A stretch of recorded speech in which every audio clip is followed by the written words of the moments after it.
Hello, boys and girls, lads and lassies, and welcome back to another Let's Talk Geeky. Hello. We have our esteemed guests, Kellyanne, Gwendology, and we've got Roman as well. Roman, the Andrew Davis of the panel. Yes, and we've also got Colin, Archer Colin. Yay. So, as I said to the guys, what we're going to do is break tradition and actually introduce people who are actually on the panel. It's only been a couple of years. Come on, I'm just getting there.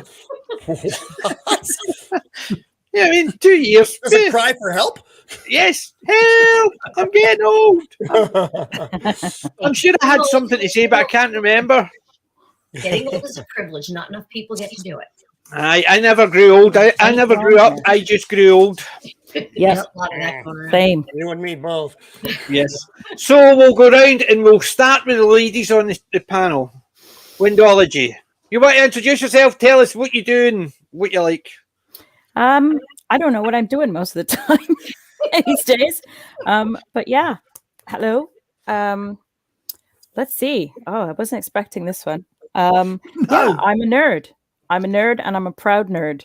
I'm a Gen Xer and I just love sci-fi and classic horror, and I've been privileged to be a guest on PJ Maybe's Let's Talk Geeky since the inception. So I'm very honored about that, and I'm just really pleased to be here. Thank you very much. Gillian. I'm a geek too, but or a nerd, whatever word we're using, but in a different way than a lot of you, because I'm not very big into a lot of the sci-fi that a lot of you are, but I like some of it. Obviously, like Doctor Who, I like Star Wars, but I'm not as in depth a love as a lot of you. And I never really read comics except for Archie and Veronica. Yay! I remember them. And Richie Rich and all that stuff. But my geekiness basically is literature history, sort of like Colin in that respect, only I have never lived in 1356. That I can tell you. Never lived in 1356. But, and I've only been here since, I think December? I think it's about November, December. You were out, I think you were sick that week, and they were desperate for somebody, so they invited me.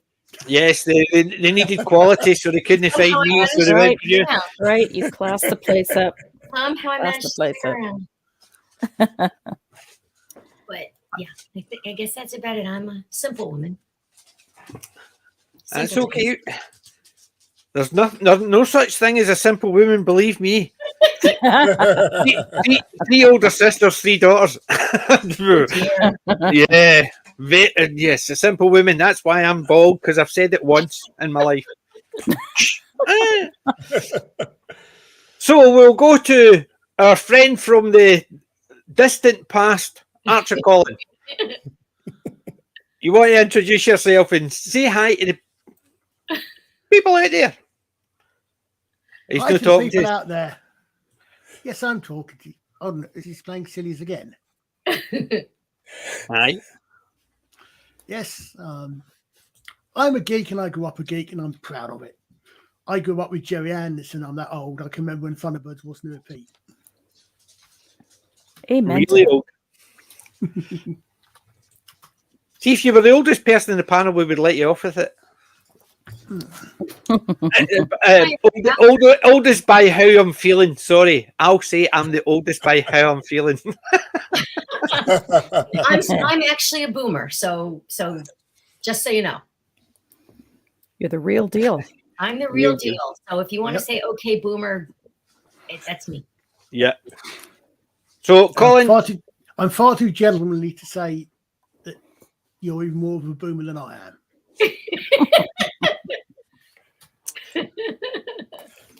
thank you very much, Colin. And last by every means least, Roman of the Empire. I know my place. I too am a simple woman. So I am Roman of the Empire, of the channel Roman of the Empire. Which is a great channel. Thursday at 5 Pacific Standard, doing whatever pop culture stuff we're deciding to cover that week. I am clearly an action figure aficionado. I am a man who loves the comic books, who loves the sci-fi. I have a mild affection for Doctor Who, as this panel may be aware of. Part-time musician, sometimes okay husband and father. I agree. Only a sometime minor fan of Doctor Who. Otherwise, you've been supporting our friend Blue there earlier on her channel when she was talking about Doctor Who. And now she's great to see the chat as well. Welcome back, Blue. Yes, thank you. Well done, Blue Bonnet. Yeah. Well, that leaves us back to the most insignificant person in the panel, me. You're the boss. Come on. The most important. You're Charlie. Oh, sorry, I'm the boss. I've never heard that one before. Which would make us. I don't know about that. So, Halo Or devils, maybe? Yeah, we're coming up to the 3-year anniversary of being on YouTube, which is a surprise. 3 years anniversary, April 1st, and 666 subscribers. Yay. All rolling in. So Somebody yeah, subscribe. and so I've been actually. I grew up a geek. I was known as Square Eyes. My mum used to call me Square Eyes. I would sit in front of the TV every Saturday, every day, any chance I got. I would be sitting watching cartoons, sci-fi, good old classic movies with my mum and dad. I grew up watching, reading comics. Basically, that's where I learned to read, believe it or not. Partially dyslexic and mostly thick. I grew up and I learned to reading comics because I used to read the comic. Remember reading when you're young and it's pictures and you're just looking at the pictures, making up your own story in there. Then I realised the story in there was rubbish. I had to learn to read so I could understand what they were happening. So I learned to read using the comics, and my favourite comics has always been 2000 AD. Big Judge Dredd fan. Big Spider-Man fan as well, but if push comes to shove, 2000 AD always wins.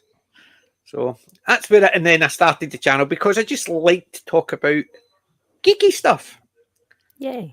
And then I got all these smart people around me. And you know what they say, if you surround yourself with smart, it makes you look smart. Doesn't it? It just makes me look dumber. So I thought, since we're actually only 3 years in it, we might as well introduce ourselves. Age is catching up on me. I'm starting to feel it. I'm getting old. But amen to that. Apart from that, we're all getting old. One of us is already retired. Oh God, don't rub it in. I know, and after a few years away from retirement, hurry up, get that business running. 1,370 days in a few hours. Wow. Not that you're counting. Not that I'm counting. Not that you're counting. Not that I'm counting. Yeah. But I'm already Hey, making plans nice for what to Blue do. Oyster Cult reference. Yes. Miranda. Don't Fear the Reaper. That is such a cool song. I love that It song. was a cool song. Still is. see, yeah, I have had a few references today for some reason with the 666 on music. I've never been one for music. Never listened. We to know. it. You know. Most of the time, I grew up. My dad he used to sing in the clubs, so I used to hear him. All the family used to play an instrument. My 3 sisters used to play the accordion. My brother can play the organ. My dad could play the 12-string, 6-string, and guitars, and he could play the organ and the piano. My mum could sing. I can't even play a triangle. And no, I would miss. See the wee teeny gap at the bottom. But no, I'm about as musically adept as I have hairs in my head. Yeah, I've got more hairs than I have talent, and I'm talking about up here, not down here. So yeah. Music has been referenced to me for a while, and I keep on going, what? No That's idea. how I feel most of the time on this show. And that's only my accent. That's only my accent. It does. More Oh, importantly, does everybody have their elf jerky? No, I don't Because have we any elf haven't jerky. had any elf jerky in a while. I So- finished mine. I had one about that size, a big one, a big bag, and I just finished it actually today. So I'll need Nice. to get more. I do like my elf jerky. So Yep. How do the elves feel about it, though? yes, I had elf people don't. But Hey, I I was- resemble that remark every other weekend. there was one thing I did notice. Last year at the Comic-Con, I bought a book, Dick Turpin and the Spirit of Vengeance. Good book. It's about Dick Turpin having to take shelter in this old monastery, and there's a vengeful spirit in it. And it was a good story. The artwork was really good. So when I was up at the Comic-Con, I got a couple of books. The Clockwork Cavalier. The premise looked fantastic. The artwork was really good. And I was just so disappointed in it. Oh, Because the Clockwork Carrot, it started off with this woman fighting off these rich men and threatening them with a knife because they were trying to actually beat her up. And then it was about her meeting this Clockwork Cavalier. And he was almost like a secondary character in the story about her. She was the one that introduced him to people. She was the one who encouraged him to do something. She was the one that he came to. He came to her to help her in a case. And although they had him doing the fighting and the heavy lifting, and then it started off and it ended off with Oh, he froze. Hello. him saying, "You're just so good, you should actually join." The end story was all about her. And I'm sitting there thinking, no! It's just a good premise gone. that's too bad. And I was You're not. so disappointed. You're not saying the lead character, the titular character, was actually as the second role in his own movie. I mean, that would never happen, surely. I know. That would It's never just happen these basically, days. the thing is, I've got two other comics from the same group. They still look, the premise looks really good, but I think the next group I'm going to read is from about Scotland's first black superhero. That one looks really good. Because I've been busy and I've been exhausted, I just couldn't read. Because I was flying, I read. So I think I'm going to skip those two and just go straight in to that one. And that the artwork in it, I've flicked through the artwork. It's superb. And I spoke the guy.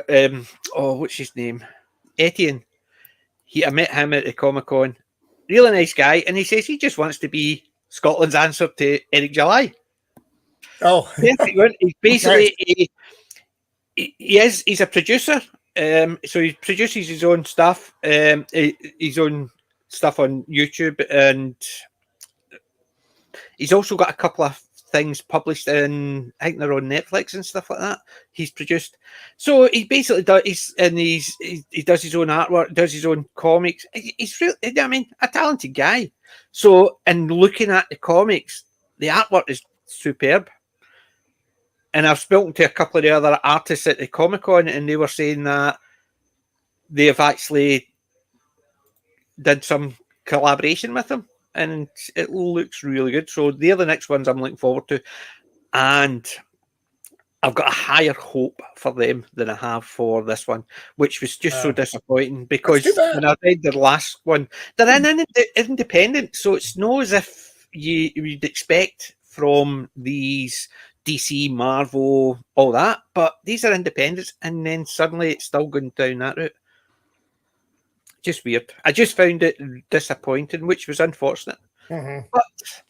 But what such is life. So I've actually. Did you see that Eric's almost done with ISOM #2? Yes, I got the email. So yes, still it's going to cost about 50 quid for me to get it, and so it's expensive. I can just hang on to it for you next year, and we can exchange them at the the 2024 Comic-Con. Yeah, that sounds ideal, but it's the problem is because obviously the last time I got issue 1 and a T-shirt and it cost me $100, so doing that for the issue 2 could cost me a bit. So that's because the it's expensive. I mean, the book itself is expensive. I mean, you know where it's going. It's not because it is an independent creator. Yeah. Because I got the book and I got the hat as well. Not this hat clearly, but the hat. And both of those were not, like they weren't cheap. So on my end, it was probably like 60 or so bucks for the 2 items. But you have the problem with UK shipping. Yeah, and it's like, yeah. And that was the big thing. It was the UK shipping. It was just it kills. And shipping over is one thing, but they might actually go, nope, and then I have to pay extra up and above that. It depends. Things to, I mean, I've sent a couple things, to a couple of our panel members here. And it's funny though, because sometimes I have to end up with an item. It's not the primary item I pick because like I can't, certain items just simply will not ship over there at all. And I'm like, what the F? And they're like, no, you may not send it. The biggest one I had was I've got a dice box, right? Just a wooden box and I got a picture put on the top of it. It costs $30 and $20 postage. So I thought $50, and then it arrived here and it cost £30 to get it out of the. Oh man, they were holding it hostage. Import tax. £30. Yes, import tax. And I'm sitting there thinking, what's the point? And it's crazy. So when I knew it was going to be expensive, but my biggest point was instead of it coming through my door, I would have got a letter saying I had to pay import tax. I didn't. Luckily enough, obviously, whatever, because of what it was, it's probably because the last one was wood. It was fine. So at least it didn't pay import tax on it. But same idea. I would like issue 2, but the cost. It is one of those things. That's one of the reasons that I buy. When I go to Big Finish, I just do the downloads because the CDs cost about half as much just to ship them. Yeah. And if I'm going to spend, $25, $30 on something and spend an additional $15, $45, that's a lot of money. I could have bought a whole bunch of the older downloads for that same price. So I'm just going for the downloads. Yeah. And that's what it is. They're trying to actually make it physical stuff's irrelevant and it's all to do with the shipping costs. Yeah. Because you look at it, you could buy a movie on DVD for about £5. You can buy it online to download for about £5, but then there's the shipping cost on top. Mm-hmm. Mm-hmm. And that's where the problem is. So most people are going, yeah, I'll just actually get it downloaded. Oh, which for me, fine it just for an extent. depends, like what it is. If it's something I genuinely care about, I will buy a physical media copy. Mm-hmm. A couple weekends ago, my son and I got a bit nostalgic for the Jerry Bruckheimer era, and I don't care if I own these movies. So we bought The Rock and Con Air. They're both very entertaining, enjoyable films, but they don't. I mean, like I said, as far as legacy entertainment goes, they're fun if you've been drinking and it's Saturday. Yeah. Roman, I've got an idea for you. Get digital copies of the McFarlane figures. Save you a fortune. Oh my God! Speaking of figures, so many on the way. Oh, what'd you do? Whoa. Speaking of figures, I didn't get anything today because we have no money left after a lot of vet bills, but it will happen eventually someday. I saw a McCready figure today, and I was practically. Was it the one or is it a different one? It's a different one. It's smaller, but it's as far as I can tell, it's a different one to the one you have. But there were two different versions, and it seemed to be the box. It looked like an earlier release and then a later release, and they seemed to have slightly different accessories, or maybe it was just that they were packaged differently and the accessories were located in a different spot. I couldn't really like study them that well, but I basically almost put my head through the glass of the side of the store when I saw it, because I was just like, McCready, it's the hat. Could you see who put them out? I didn't actually, because if I went in the store, we would not have been able to eat. So I understand. I'm only going to show the side of it, but it was £45. That's my pick of the week. Holy crap! What is it? God. Cool. I'm not showing what it is. I just want to show the Saturday thing. It's basically that's my pick of the I week. actually have picks of the week this week. What? Yay! Oh my god! Yay! My pick of the week sucks. I'm not really happy with it. And I have to okay, say, you know? I have to say to Peter, I'm sitting in my Xanadu. Basically, this is my collection of my childhood. I do the same. Anything that I grew up with, I've got something of related to it here.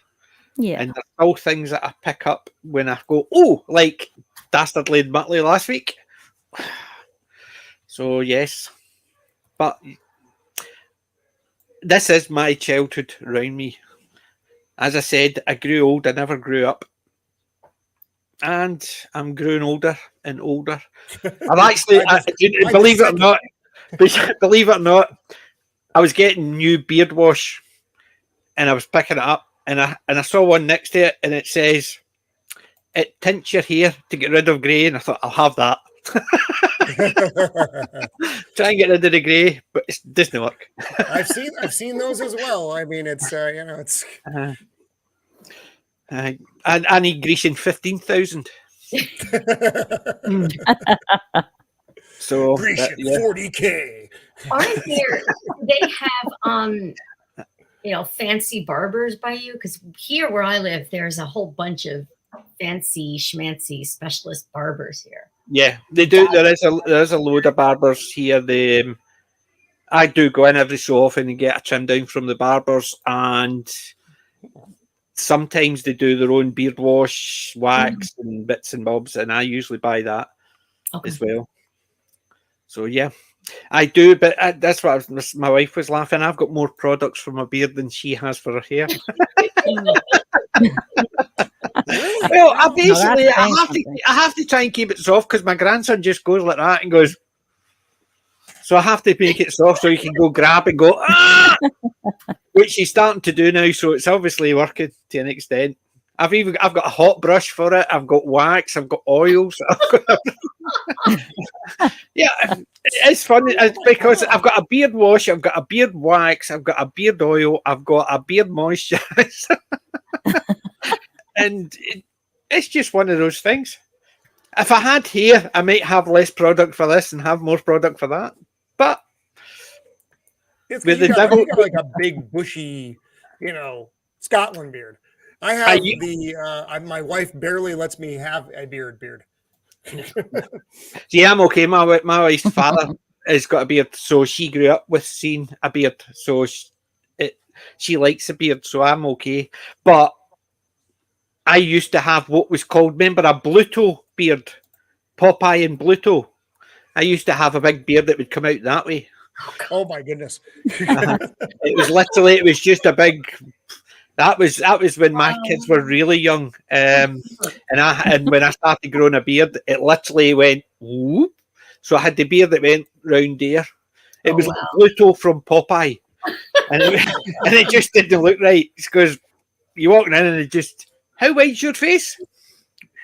An afro round my chin. It just didn't. It just looked weird. So I had to keep trimming it down because it just looked weird. Now I'm actually old. My hair's went, and it just goes down a bit. It's either that or else I'm just actually getting old. Did I mention that? I can't remember. I'm getting old. A couple times. When I were a lad. And here's the non-smoker. Here's the non-smoker now. So I hope it goes well for you, Alec. Keep up the good work. Yeah, Eventually, I'll join you. He popped in on my Star Trek stream on Thursday. Yes. Still smoking. It's like I was like, oh my god, yeah. So I was just, yeah, that was he made the announcement then. It's like, oh buddy, good luck. We're all counting on you.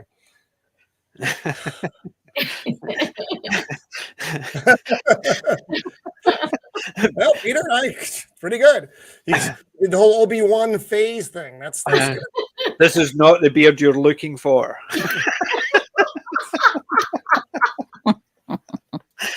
But so has anybody watched anything fun this week? I'm still binge watching For the Love of Dogs. And now that I know that Paul O'Grady died, I'm very sad. Yes. I know. He was such a dear man. Yeah. The first time, obviously, I heard of Paul O'Grady, I used to watch him as Lily Savage. Yeah, see, I don't remember Lily Savage. I've just known him here as, you know, when he was a bit older, when he was doing the For the Love of Dog. But obviously, I used to see him in variety shows and bits and pieces doing his Lily Savage. He was hilarious. I've heard he was really funny. Yeah. YouTube. Yeah. But yeah, he was great. But so and then obviously with the dog, and I talked to my wife, and she was basically saying about the time when he always had Buster sitting in his desk. Yes. When he would do his talk show, and then when Buster died, he says you could see it all over his face. He was so devastated. Yeah. Yeah. He was. I don't know if are you familiar with Paul O'Grady, Roman?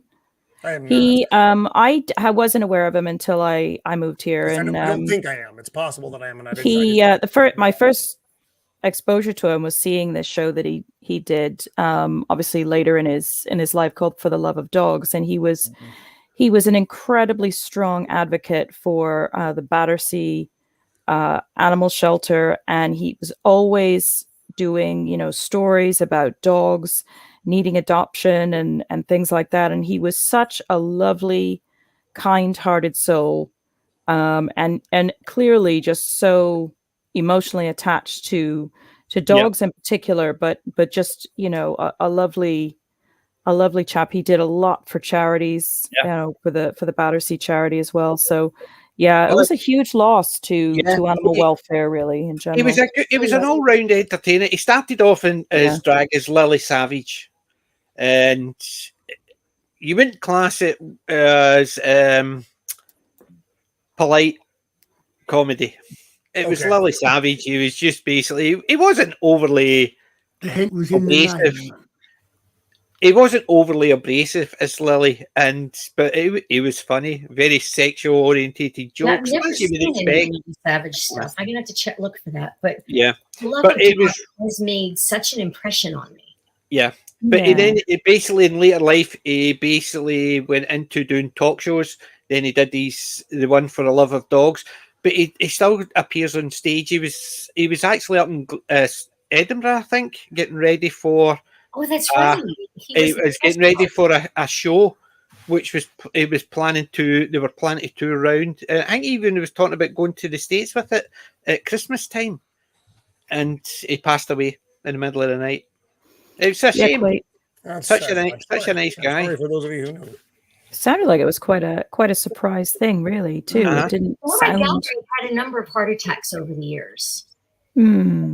So it seemed to me, from what I've read, it was a real matter of time. It's just obviously.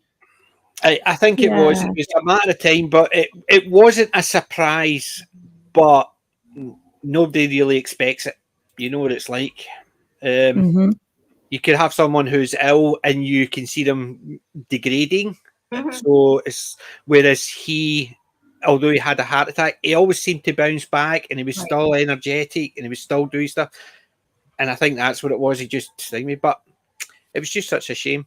It was just one of the world's nice guys. So he was. Yes, and he loved these dogs. He loved these dogs. I mean, every time a new dog came in, he would pick it up and have to. You could see that he really wanted to take this dog home. Yeah. He had to physically restrain himself from taking home every single dog imaginable. Yeah. But he would actually even, accordingly, he would turn up at the Battersea and volunteer when he had nothing else on. He would just turn up to volunteer. Oh, He just loved the place and the dogs. So he just always would volunteer, just give his time when he had free time.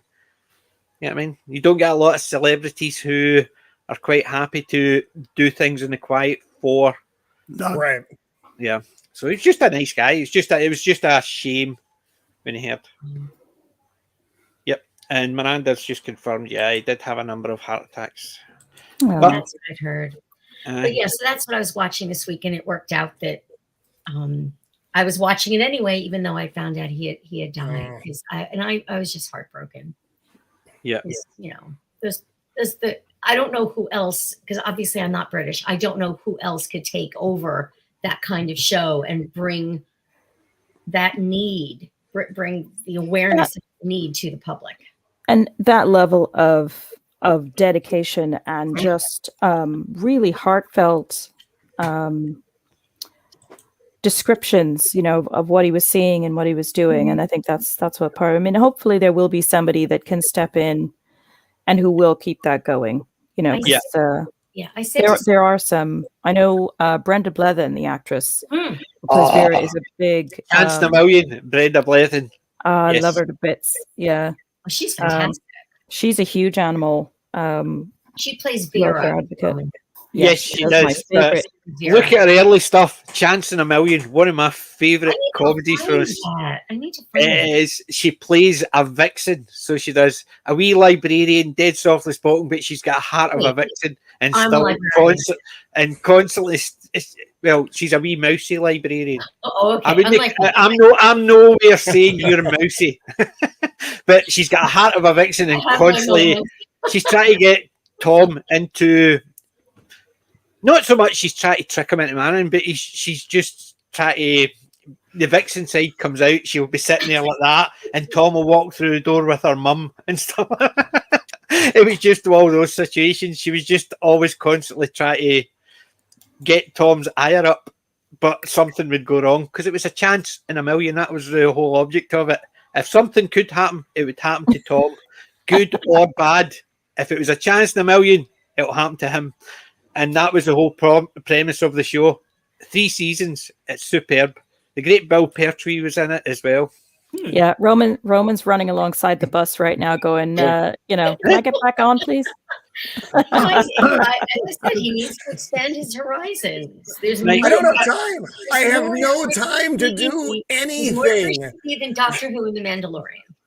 See, the thing is, I can't even tell him what I'm watching for the same reason. Right, I've caught up in bits. I rewatched parts of Death in Paradise, but I'm actually watching The Detectorists. Oh, I like that show. Oh, we adore that. We bought that set because The thing is, the reason I dug it back out is because I've decided I need to be more relaxed because obviously I'm constantly knackered. So I decided to recheck something I was interested in about when I was younger. When I was about 20, I was interested in it, and then I thought, no, I can't do it because that doesn't look cool at all. And then about 10, 15 years ago, I was thinking about it again, and I keep putting it off, and I've decided, bugger it, I'm buying myself a metal detector. Well, I did watch, speaking of metal That does detectors, look I did addictive. watch all 3 episodes of Time Team when they were looking for, oh gosh, what was it? The Cathedral. Not the Cathedral. The new Time Team, the newest one, not the sarcophagus, the newer one. Oh, that was the one when they were looking for the museum, or the most recent one now, Yeah. when they were looking for the hospitalers. The That's it, hospitalers. the hospitalers, yes. I Uh-huh. can't pronounce that word in British or American, so forget it. See, My to me, dad was I always really- think of hoplars, but it's hospitalars. It's Whatever, yeah. hospitalars. Yeah. The wonderful thing about Detectorists is you will never think of Simon and Garfunkel the same way again. Oh, I know. Really? Yes, I haven't gotten to there's, that. There's two I won't say characters more. in it. They I- keep I calling wo- them Simon and Garfunkel. I and won't it say is- anymore. Yeah, I don't want to spoil it, but it's Pretty good. wonderful. It's And wonderful. the thing is, see with the humour in it, it's not your It's deliberate real. belly laugh humour. It's just two guys talking, and you can, or even when they're talking to Simon and Garfunkel, the things they're saying, you could just imagine a group of people actually doing that, and Yeah, they're that's what it is. relatable. They're It's- eminently relatable characters, and that's Yes. what makes it so heartwarming to watch. It's It's a good story, and yeah. it's good and it's entertaining. I wouldn't class it as a laugh out loud belly laugh comedy because it's more of a drama. I with wouldn't call it a comic comedy. Yeah. It's drama with comic Comedy. elements. It's Those just are my favorite, anyway. Are dramas with comedic elements. yeah. Mhm. There are very few straight up comedies that I enjoy, and I know Mhm. that's ironic given my personality. But I don't prefer to watch comedy. I like maybe 3 or 4 comedies that are straight up comedies. What are they? Otherwise, I like a movie like Snatch, for instance. Snatch Mhm. isn't a comedy, but Snatch has a lot of comedic elements to it, and Mhm. I like that. That works well for me. And is that because you got a pikey?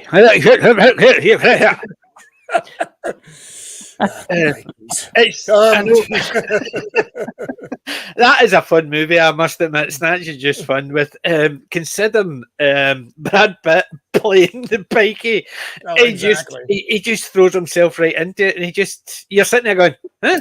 Pennywinker Blue? What's Pennywinker Blue?" It's just a fun. Periwinkle Blue. The fascination with caravans and dogs in that movie, Dags, is in fact I'm dying. Whenever we talk about somebody else's dog, we refer to them as Dags because of that movie. It's a dag. It's a dag. You know what I mean? Yeah. It's a dag. The neighbors Dags are at it again. But no, I love that movie. It is so much fun. So much fun considering it's a violent movie. Violence. What is it? It's Roman, what some kind of of comedies do Violence, you- schmiolence.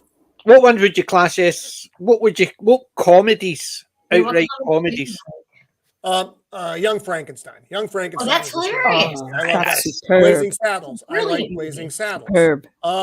The Princess Bride, which is almost a fantasy rom-com, but still, That's wonderful. I as don't well. think you're actually using that. You understand that word. exactly. I don't think using you. that word. Yeah, I what I is don't it? don't think that what word you think it means means. what you think Um, it means. Thank Yes. you. So I was Oh. trying to say you could hear the But it brain gets go. real thin after that. Arsenic and Old Lace, one of the classics. That's a good one. Oh, now that Well, is good. That's a The- brilliant Hold on. movie. Not the What- remake. Is There it was a remake? remake. Yes, there was a remake, and it was Ooh. absolute pants. With whom? Yeah. They did that about 15, 20 years ago. It was absolutely. It's the same as they did the. What was the one they did? They did the update one. It was. Oh God! It was about the bunch of crooks who'd hired the room. Lady Crooks? The bunch of crooks that were pretending to be a band, and they'd hired the room from upstairs from 2 old women. Was that not? I don't know what you mean. I can't think what it was called. Nobody knows. I don't know that one. But no, Is that the Lady Killers? Lady Killers. That I was have never seen Have either not of those seen movies. that. I literally just pulled that out of my bottom. yeah, the Lady Killers. The original is great, Alec Guinness and all that. But see the remake, it was the biggest load of trash. They usually tried are, to though. update Usually it. are. No, don't update anything. No. If it's a Oh, classic, yeah, don't get me leave it started. alone. That's Yes. like if you trying to touch Casablanca again. Oh hell no! Hell Um, no! Well, You know, somebody these went to things- Don't give them ideas. Get out the bear traps for that one. Actually, I read somewhere years and years ago that somebody submitted the screenplay for Casablanca. They called it something else. I think it was the original title, Everybody Eats at Rick's or something like that. But it was rejected. Wow. Are you surprised? They probably rejected it because it's not got enough drama. Exactly. Yeah, Not enough. And the guy smoke doesn't in get the 2 girl. minutes. that's true. The girl doesn't True. get the girl. But Yeah, it doesn't have a standard ending. Right. Yeah, I know. Which is what one of the many aspects. Well, it's one of the movies. It's one of the movies that the urban legend of what is said in it has taken off rather than what is actually said. The quotes are wrong. The quotes that we say are wrong from they play it against Sam. Never said. Never says play it again, Sam. Play it, Sam. You played it for her. Now play it for me. The Mandela effect. What's I was like just in going to say that, yeah. Apollo 13, he never, in real life, he didn't say, Houston, we've got a problem. No, He said Yeah. something similar to that, but it wasn't that exact phrase. I think we've had a problem, Houston. I think. Yeah, exactly. Yeah, it's the same as Angels with Dirty Faces. James Cagney, he never once says "you dirty rat." Star Trek, never once did they say "beam me up, Scotty." Really? He never said it in the original series. It was first actually. I will in the original series because that's when it's always like "beam me up, Scotty." I think they brought it into the animated I series. did not know that. Well, I was never a Star Trek person, so I did not know that. Yeah. Whoa. Let's not say things we can't take back. I told you before. My geekiness is I know, but basically, he's just actually trying to bounce up his last stream. Have any of you guys seen there's a meme? I did watch The Mandalorian last night, though. Which one? Don't worry, you'll get over it. The newest one, the newest version. The newest one. There's a didn't hate meme picture been going on some of the Discords where there's basically it's Kirk and he's advertising to us, and it goes up and he says, "Beam me aboard." And the next thing you see is the next part of the picture is that they're all laughing, and he's standing there, and there's a pile of boards of wood that's just been beamed down to him. They beamed him a board instead of. Well, that is another word for beam. Yes. Goodness. Well, I know everybody thinks that Young Frankenstein and Blazing Saddles are the best Mel Brooks movies, but my favorite Mel Brooks movie will always be The Producers. The Producers is superb. The remake of that, yet again, is another piece of junk. The remake of The Producers. The fact that John Barrowman is in it, yes, it's awful. Because the original movie, personally, is one of my all-time favorite movies ever. I saw the play on Broadway with that's right, yeah. Yeah. I saw the play on Broadway, and it was the Broadway play that they turned into a movie. So the second movie is based on the play, which is based on the original movie. So the new movie doesn't really bear resemblance to the old movie. Well, as a general, I know it's confusing. As a general rule, the remake is not as good as the original. As a general rule, they can be. That is such a rare occurrence. I think if they take the original and they keep the premise of it, but they change one or two wee bits, it works. You look at Charlie's Angels, the original movie, not the second, the first one. It had the whole heart of it. Yeah, they had the original Charlie, the original premise worked. The Thing from another planet, and then The Thing. What they did was they changed it enough, so it was sort of a remake, but it was just a different telling of the same story. Invasion of the Body Snatchers. Yep, same thing. They did it in such a way that you could see it as a remake, or you could see it as a continuation of it, or just a new version. It can work well. It's just that it's been completely just overdone. Like it's just let's remake this, let's remake that, not putting the proper amount of care into it. Yep. I mean, conversely, like the 2011 The Thing, which was supposed to be the telling of the Norwegian base, that was a terrible movie, and the Daniel Craig, Nicole Kidman version of Invasion of the Body Snatchers was terrible. That's after you. I've even heard of that. It wasn't good. Don't waste moments of your life on it. But a film reaches a certain level, like the 1982 version of The Thing, or the 1978 version of Body Snatchers. 78, 79, 78. One of those. 78. That kind of peaked. You're really not going to do. You're not going to do better than that. So the most you can do is hope to make something that is as good, which is unlikely. So just Don't do it, Hollywood. Don't do it. Leave it alone. Leave it alone. Leave it alone. I remember reading somewhere that they were talking about possibly remaking The Princess Bride and the uproar. Oh, Yeah. yeah. But do you know, I think the problem is, right, there's two issues that I think they had with that. One, it's the same idea when you say we're remaking The Princess Bride. People think, I love the original, please don't remake it. But you've also got a lot of people saying, but then they says, for a modern audience. And then the rest of the people started climbing on top of it as well. And that's where it went, because people don't say now, we feel that's just a wee bit out of date, so we want to update it, but try and keep it as close to so what they're doing is see, people are trying to do that, because I've seen retelling of Shakespeare. Some of them work, some of them are. Yeah, I agree. Oh, yeah.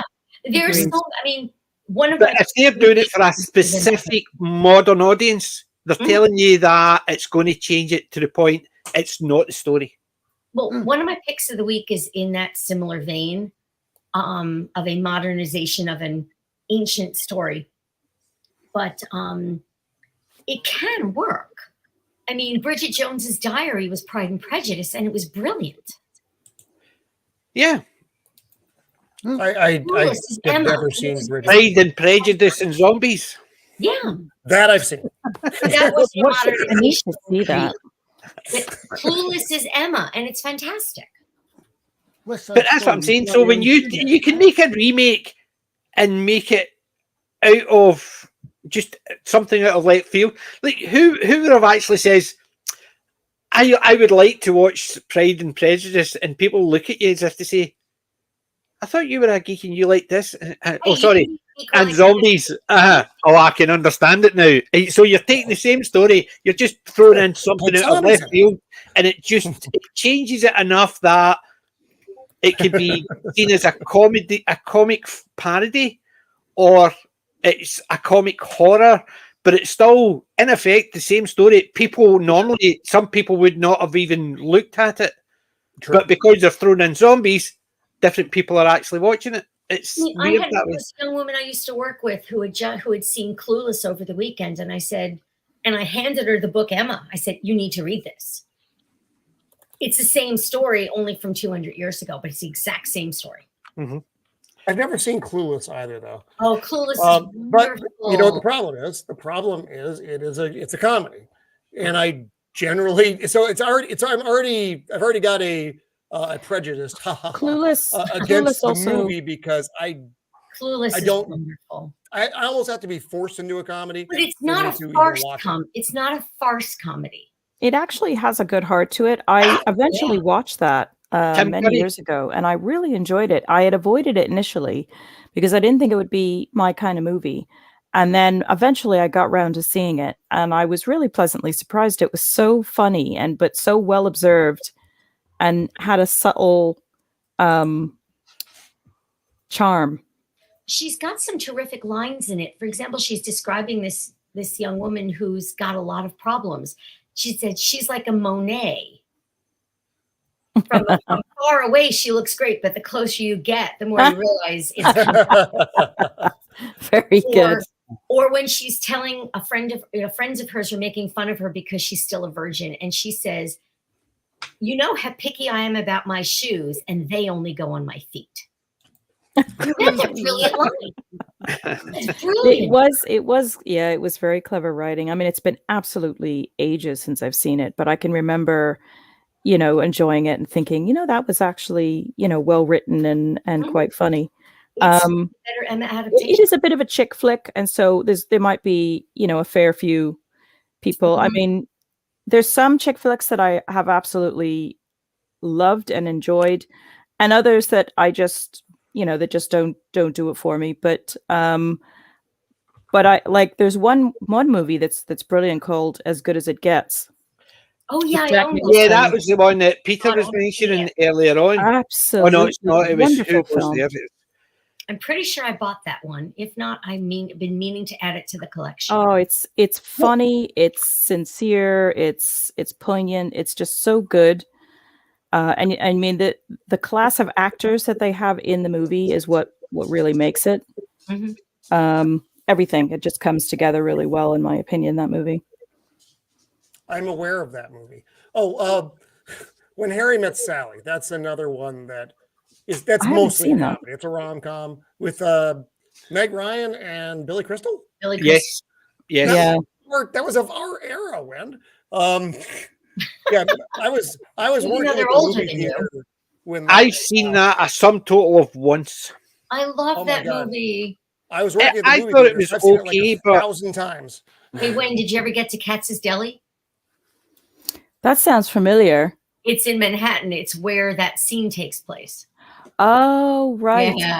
I don't know. I may have, Does seem- because when back in the day, when I would go down there with my friend, I was pretty much a deer in the headlights in New York City. I love it. I love New York City.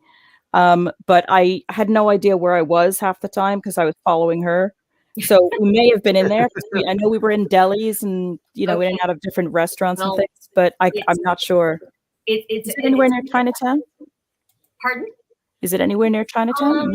If it is, we might have been in there. No, it's north of Chinatown. Okay. Yeah, it's north of Chinatown. Yeah. It's a We little went in a lot of restaurants off and on. But north of yeah, Chinatown. I just love the vibe. I just love the vibe of a New Like to York eat. deli anyway. It's like a mosh pit. There's no take a number and wait patiently for your turn. It's a mosh pit. It's like, oh, I'd like No. a Reuben, please. the loudest one gets served. Yeah. It's like eating dinner at my family. You have to be loud to be heard. Yes. Yeah, my family used to be the same. As I said, there's times we used to have spaghetti night on a Wednesday, and there could be as many as 27 of us together. Oh my God. And I know, yeah, I know and we 27 could have 4 conversations going on in one room, and we could be participating in all 4 of them. And those 2 are shouting to each other, those 2 are shouting to each other, those 3 are shouting at each other, and then somebody else is usually me shouting in and interrupting everybody else, because that was just the way we grew up. It was just you had to be heard, so you had to talk loud because the rest of the family are exactly the same, so they're all loud. So yeah, sometimes it was 8 or 9 people, sometimes it was a proper amount like 27. A proper amount. That's a family get together. That's a lot of people. Yeah. The most we've seen of the one group was my dad's 80th birthday. There was about 170 Oh my God. relations there. My dad was the oldest of 7. My mum was the oldest of 7. And then they all had a lot of kids. And They went forth and multiplied. yes, Goodness gracious. yes. They were productive. Wow. So yeah, a big family. So Damn. yeah. So This was you famous you can imagine. When Damn. they say basically how long's the hair in a rabbit's back? About 2 seconds on to another one. Well, the maybes are just as bad. My great grandma was the oldest of 13. I Wow. think. And she and at least one of her sisters married brothers. So there were several sets of double cousins.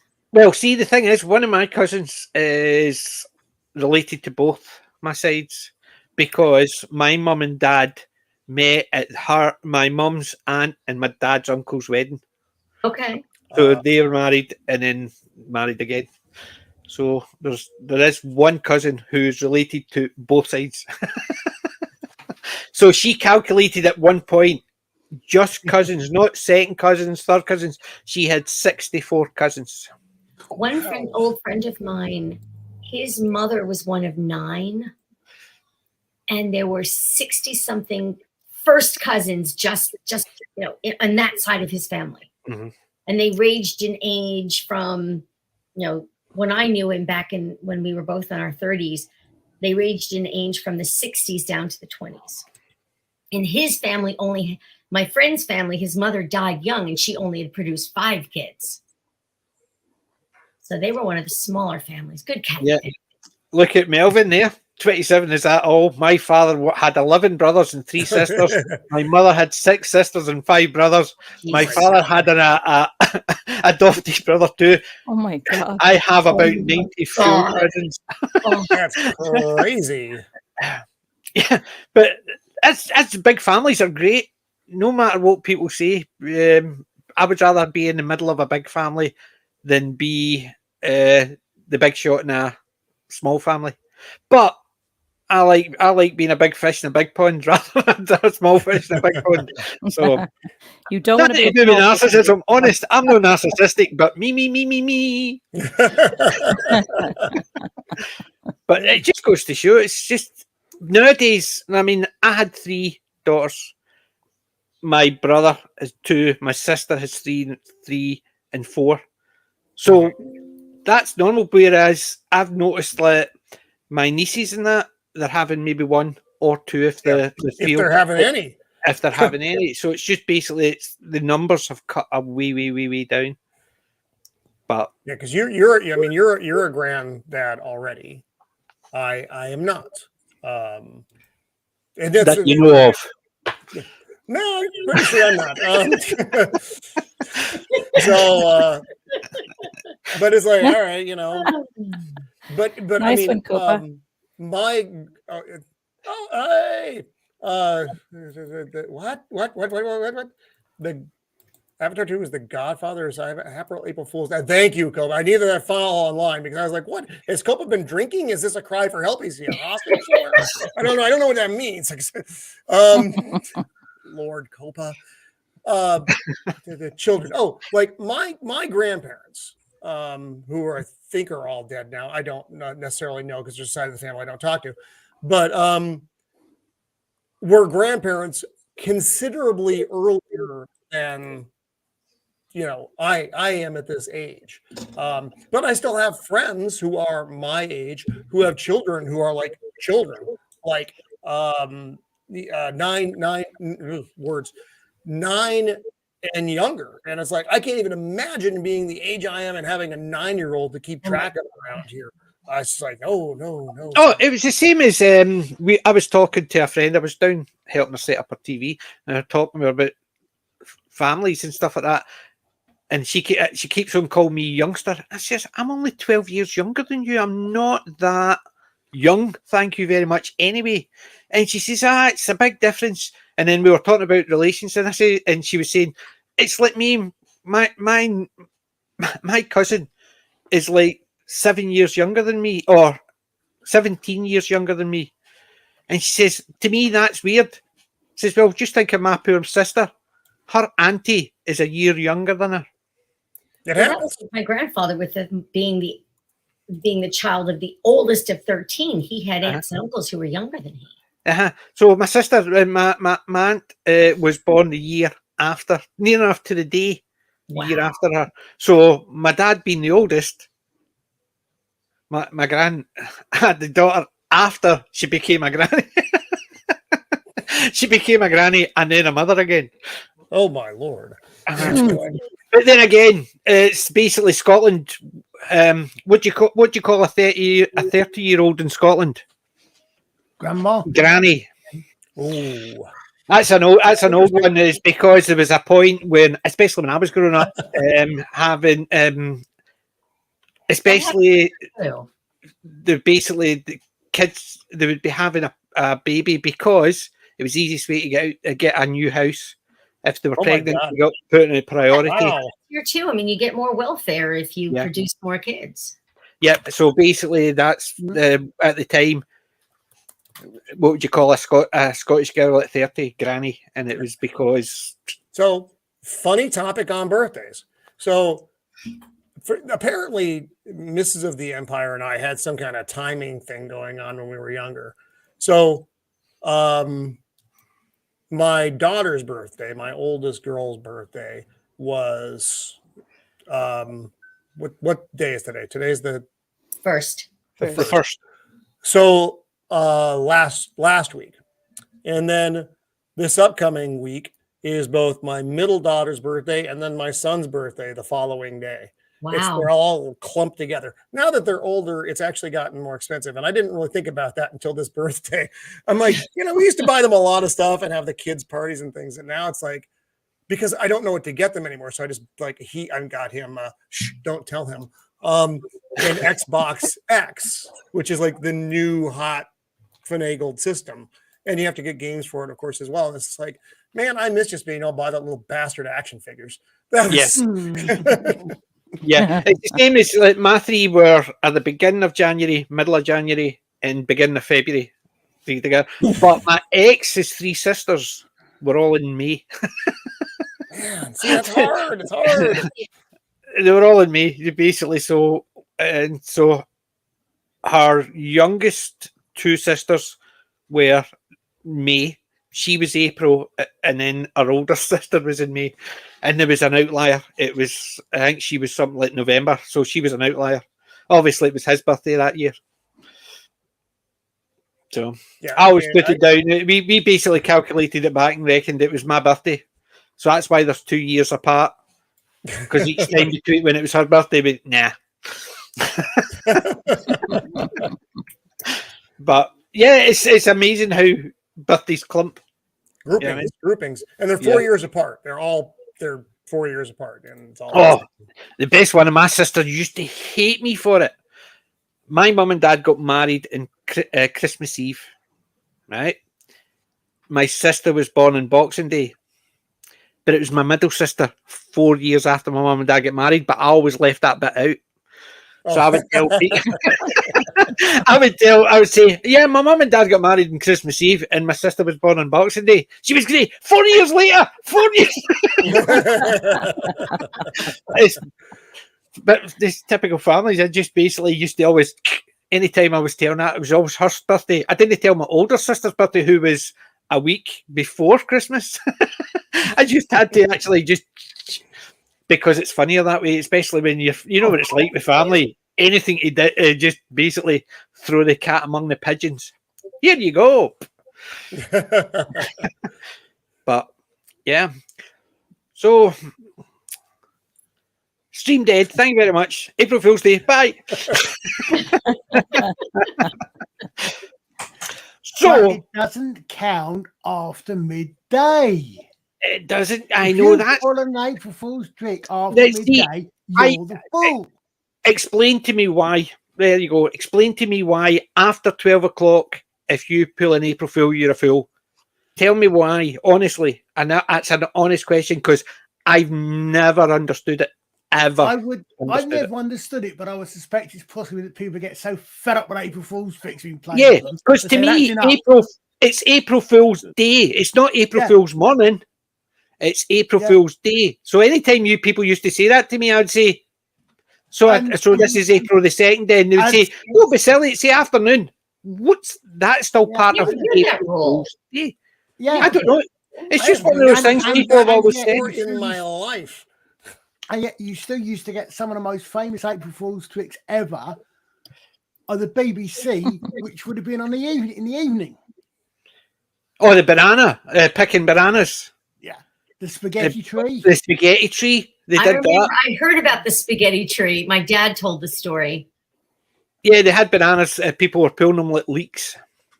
They did that one. It's just, I don't know. I just never understood it. When people would say that to me, I'd say, but it's April 1st, April Fool's Day. Why is it in the morning? And I never understood it. Mind you, it was always handy with my kids because that way I knew once 12 had come, I wasn't getting anything done to me. But I would still play jokes and everybody right through until midnight. Just never understood it. April Fool's is... I'm okay. I'm okay being an April Fool. I'm okay being a January, February, March, April, May, June Fool. I'm okay. I've got that down for my funeral. Norman Wisdom, don't laugh at me because I'm a fool. Because I've always played the fool. And I'm okay with that. I did get told today that I'm a very likeable person. By whom? Oh. I mean, by a friend, and I says, put the alcohol down and step back. And I says, that's because my parents brought me up with a particular, and I've always wanted to be the man my mother would be proud of, and half the man my father was. And it's a case of I'll treat people the way, not that I would like to be treated. I treat people the way my mum would be happy that I treated people. Yeah, and that's the way I look at it. Then I look on Twitter and I think, please end the world now. Team smart. Yes. Yeah. I'm sitting there going like that. See if I actually another match, will the sun get hotter and hotter? Like matches just to see if anything will actually make the sun go. Wouldn't that be nice? Oh, wouldn't it be nice? As long as it actually is over like that. I don't want any pain. Over like that, no problem. Yeah, that's the problem with the zombie apocalypse. While it sounds like cool, it would be very long and drawn out. Oh, you want to see long and drawn out? Do it in the UK. It's not as if you've got a lot of guys going.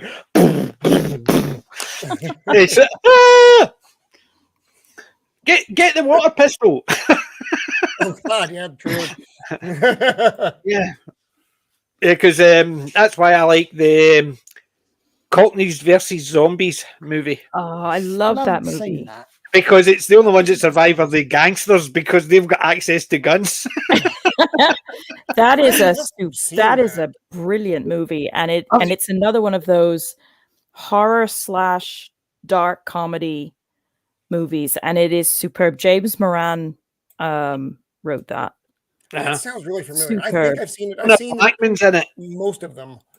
Honor Blackman's in it as well. Richard Bryars. Yeah, Richard so many Bryars. actors.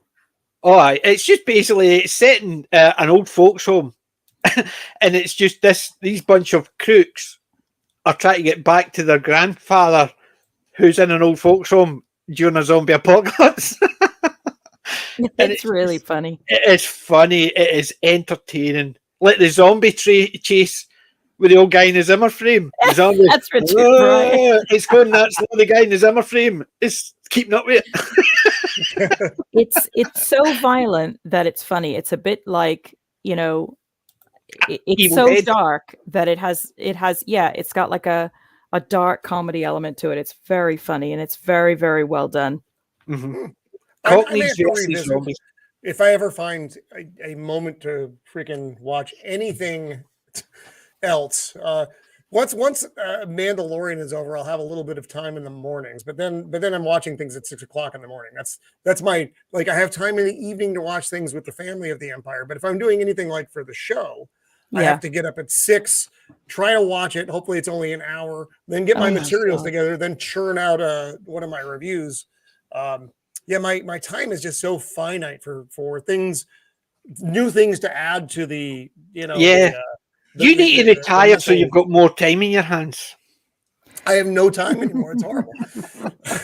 I get I can't wait to retire so I've got actually spare time. Terrible. He needs to go back to work. He's got more time on his hands. My hobbies are, I have these time just freaking absorbing hobbies. The show takes up a lot of time, or YouTube just in general takes up a lot of time, which is fine. I enjoy it. It's fun. But then trying to squeeze in the music stuff. I squeezed in 2 hours yesterday for the music stuff, and I'm actually not even happy with what I did. I feel like I'm going to have to redo that. I've got this mild congestion thing, but I was trying to get the vocals done because I need to get the guitars recorded. And I had to clean the dryer vents today. On top of it all, I had to clean the dryer vents. So, James T. Kirk. So we've got Mrs. Simpson and Mr. Kirk. Yeah. Honey, can you clean the dryer vents out? Honey, I don't know if I have the tools or the time. Now there you go. Now you need to do is get somebody to animate that. That would be a great stream. I don't know if she would appreciate it as much. But, she'll always say, You're doing that voice again, aren't you? I'm like, So I have no idea what you're talking about. The good thing is, Roman, yours is exactly the same as mine's, because the fact that she's not watching you, she didn't know. So are you suggesting the fact that we now know which particular Roman we're talking about? The Roman in question is Tiberius. Oh God. Oh, very good. Obviously, he's just digging out of his school book. Not the one that he actually got taught from. It was the one he actually wrote when he was in school. Exactly. With the Romans. Well, We think he's just basically one of these. He lives forever. He's just basically just waiting oddly through. enough, earlier on I was listening to watching one of the Lotus Eaters premiums, and they're talking about iClavdivs. They're talking about the iClaudius series. Yeah. iClavdivs. The shed? The shed. Do you know what that reminds me of? Viva La Duck Lead are doing a game called Survival. They do the NPCs, their character. It's they do live action video games, just taking the mickey out of it. And there's the one about how we need to get the shelter to Survival. Is basically they're walking about with skins and clubs and stuff like that, and they have to build a shelter for the night. And he says, why do we need to do it for nightfall? He says, because there's zombies. They go, so we could build a tower there and do that, and it's like a video game mode. So clunk, clunk, clunk, boards, clunk, clunk, clunk, and then you see it, and it looks so magnificent. As they step back, it's like a shed, and the four of them have to be inside it before the night, and that's what that reminds me of. It's just because it's one of the most recent ones. Viva La Duck League, I've been watching since they're actually got, I think is it 2.7 million subscribers? Wow. I've been watching them since they had just under 10,000. That's crazy. And their NPC is their best character. Basically, the NPC in a fantasy game. And it's just the characters stop by, and it's just this NPC. He's just stuck there with the stuff that the characters ask him and do. That's funny. But they started doing Dead by Midnight. They did Red. Was it Red 2? Red Dead Redemption. They did that one as well. You know what I mean? Like the guy going, I saw that. You should shot him. The guy comes up to him and threatens him. So the guy, they have a gunfight and he shoots him. And suddenly there's got somebody up there. I saw you murder him. You're a murderer. I'm going to report you. He says, I didn't. So he shoots that guy. And as he shoots that guy, somebody else says, I saw you murder him. And it's almost Red Dead Redemption, how it actually just throws it all out. They do all those video games, and PUBG as well, they do. And some of the stuff they do is absolutely amazing. Some of it just seems to go on a wee bit too long, but most of the stuff they do is hilarious. And the way they do it is amazing. So,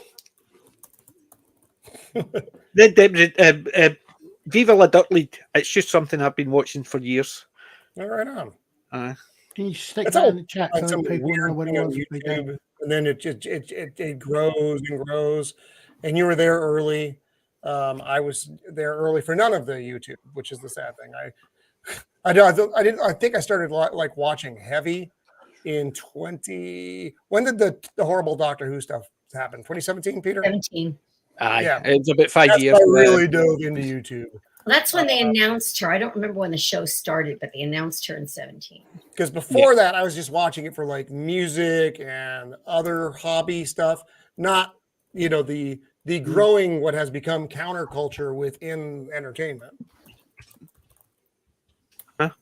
Well, see, I'd stopped watching before that.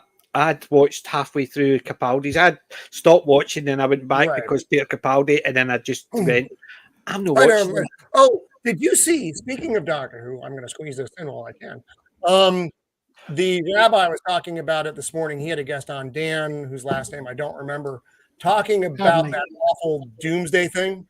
Oh, don't remind me. I saw that 3 times in a row. And Russell T. Davies hates it. That was not his thing to sign off on it. He got he's saying that he got kind of sideswiped by this thing because he didn't really know about it. And then people are, Twitter explodes. And then he's like, what the actual F are you guys doing? So I'm hoping that's true. because I have a hard No, time but accepting see, put something like that out. the thing is, right, sorry, I got distracted. Miranda, I'll send you a link later on about the YouTube channel. But no matter what, he's a showrunner. There's no way anything gets put out that he doesn't know about. And then turning around when people actually go at it saying, "Oh, I didn't know anything about it. Somebody must have put." No way on earth. He's in charge of the show, but he's saying he got sideswiped. Somebody put it out. No. That's kind of double crossing them then. Yeah, but then that doesn't again, mean there the are producers not and nefarious directors. forces in the BBC. Do you think he cares that he's going to throw somebody else under a bus? It's just a case of they've put it out. He might not have produced it, whatever it might have been done early, but when that was going out, you think they've put it out without him knowing and he's in charge? That makes I sense. No find it chance. surprising. I would find it highly suspicious.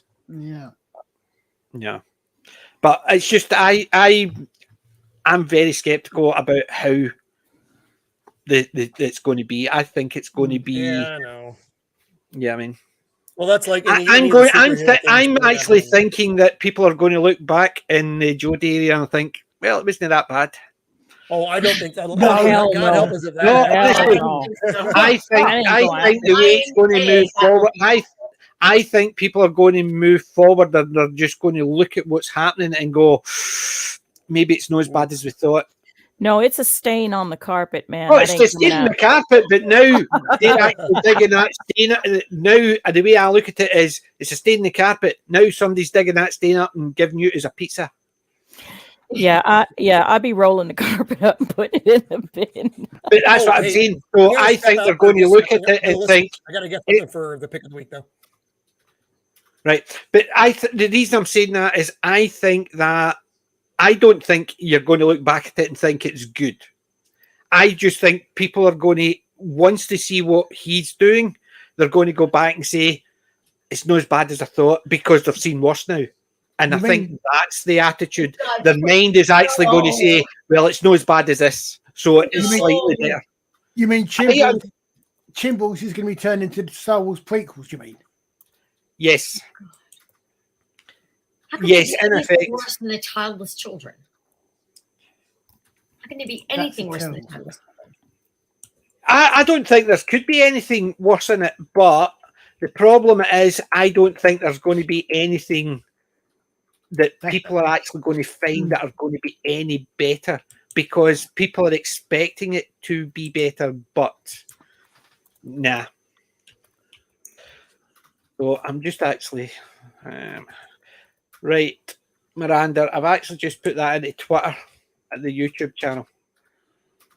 So I put it in. I've messaged you in Twitter for it. It's just I had to dig that one out because otherwise, being an old man, ha ha ha, I'm going to forget if I don't actually do it now. I keep telling my wife, I'll say, you need to do something. I'll say, okay, and I'll go and do it. She says, I didn't mean now. I says, if I don't do it now, it's gone. No, I do the same thing. You don't have to do that right now. I'm like, sweetheart, if I don't do it right now, it's never going to happen.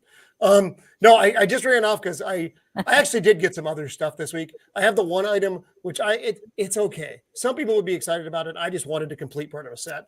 So that's why I bought it. Right. But So I got like some cool stuff this week too. Right. Hold on. Pick of the week.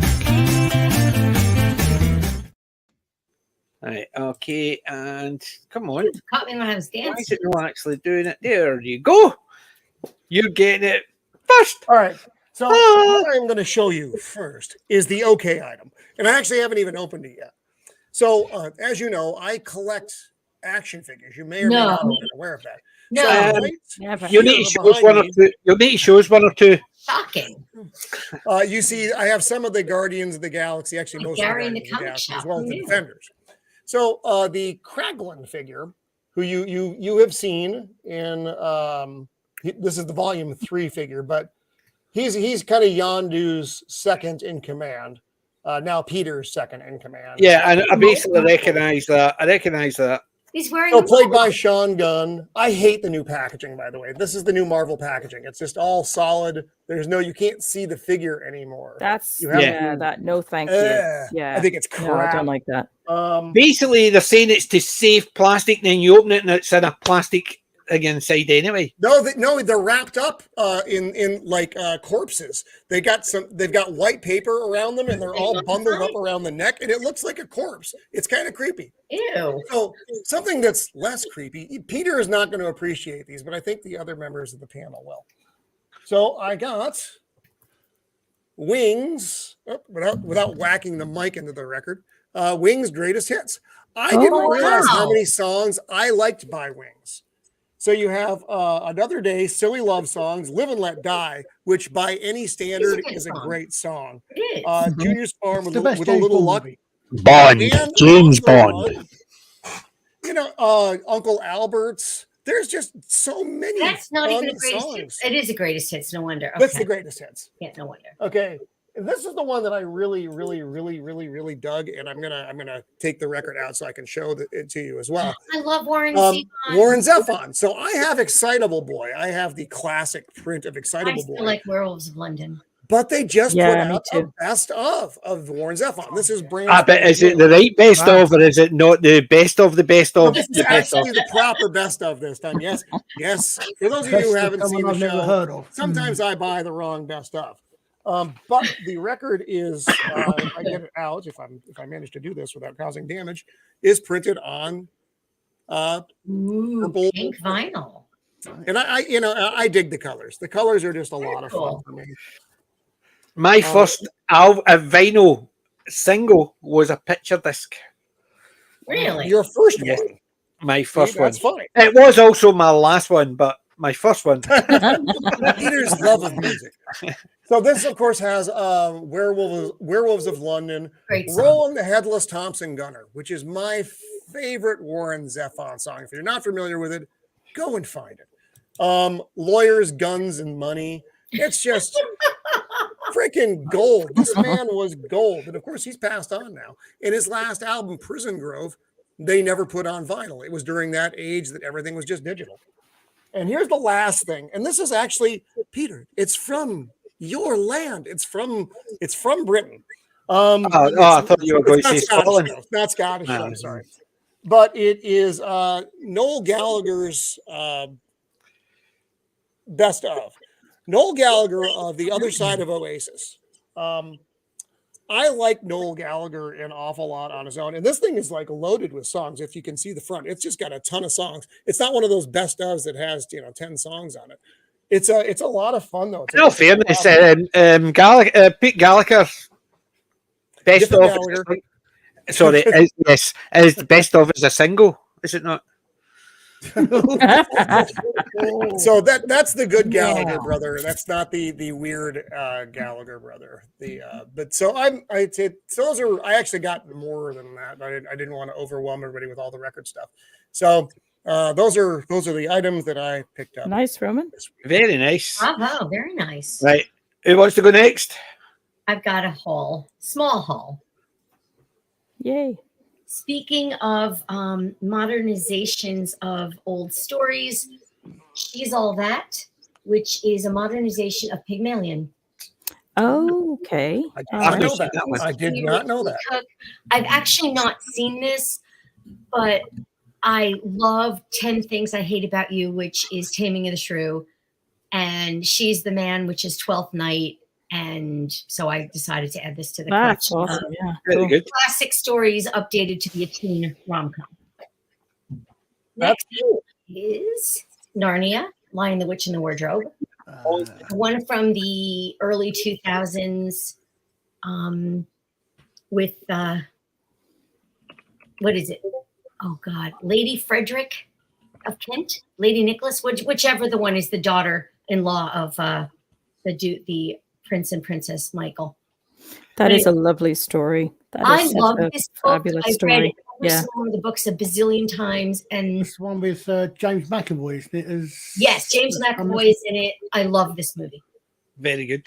Yeah. Next is a classic, Sixth Sense. Oh, I love Oh, I like that movie. Yeah, Yes, that, this is that a was great good one. for its time. Yeah. It Yeah. was. And I remember wondering, I remember at the end, it just hitting me, oh my God, everybody's wearing red. that. That was Yeah, peak M. Night. quick, too. quick! Don't tell her that. Don't spoil it. tell her. Don't tell her. Never mind, you've never heard this. Next, the other week I brought Shrek, the one Shrek and Shrek 1 and Shrek 2. Now I've got Shrek the third. Donkey. I never got into Okay. Shrek. Yeah, I love Shrek. I love Shrek. Aye. And then this is a I movie do that love Mike Myers. I've never seen, and I've been wanting to see it, especially since the star grew up near where I did, and he's also a big-time New York Islanders fan, The Karate Kid.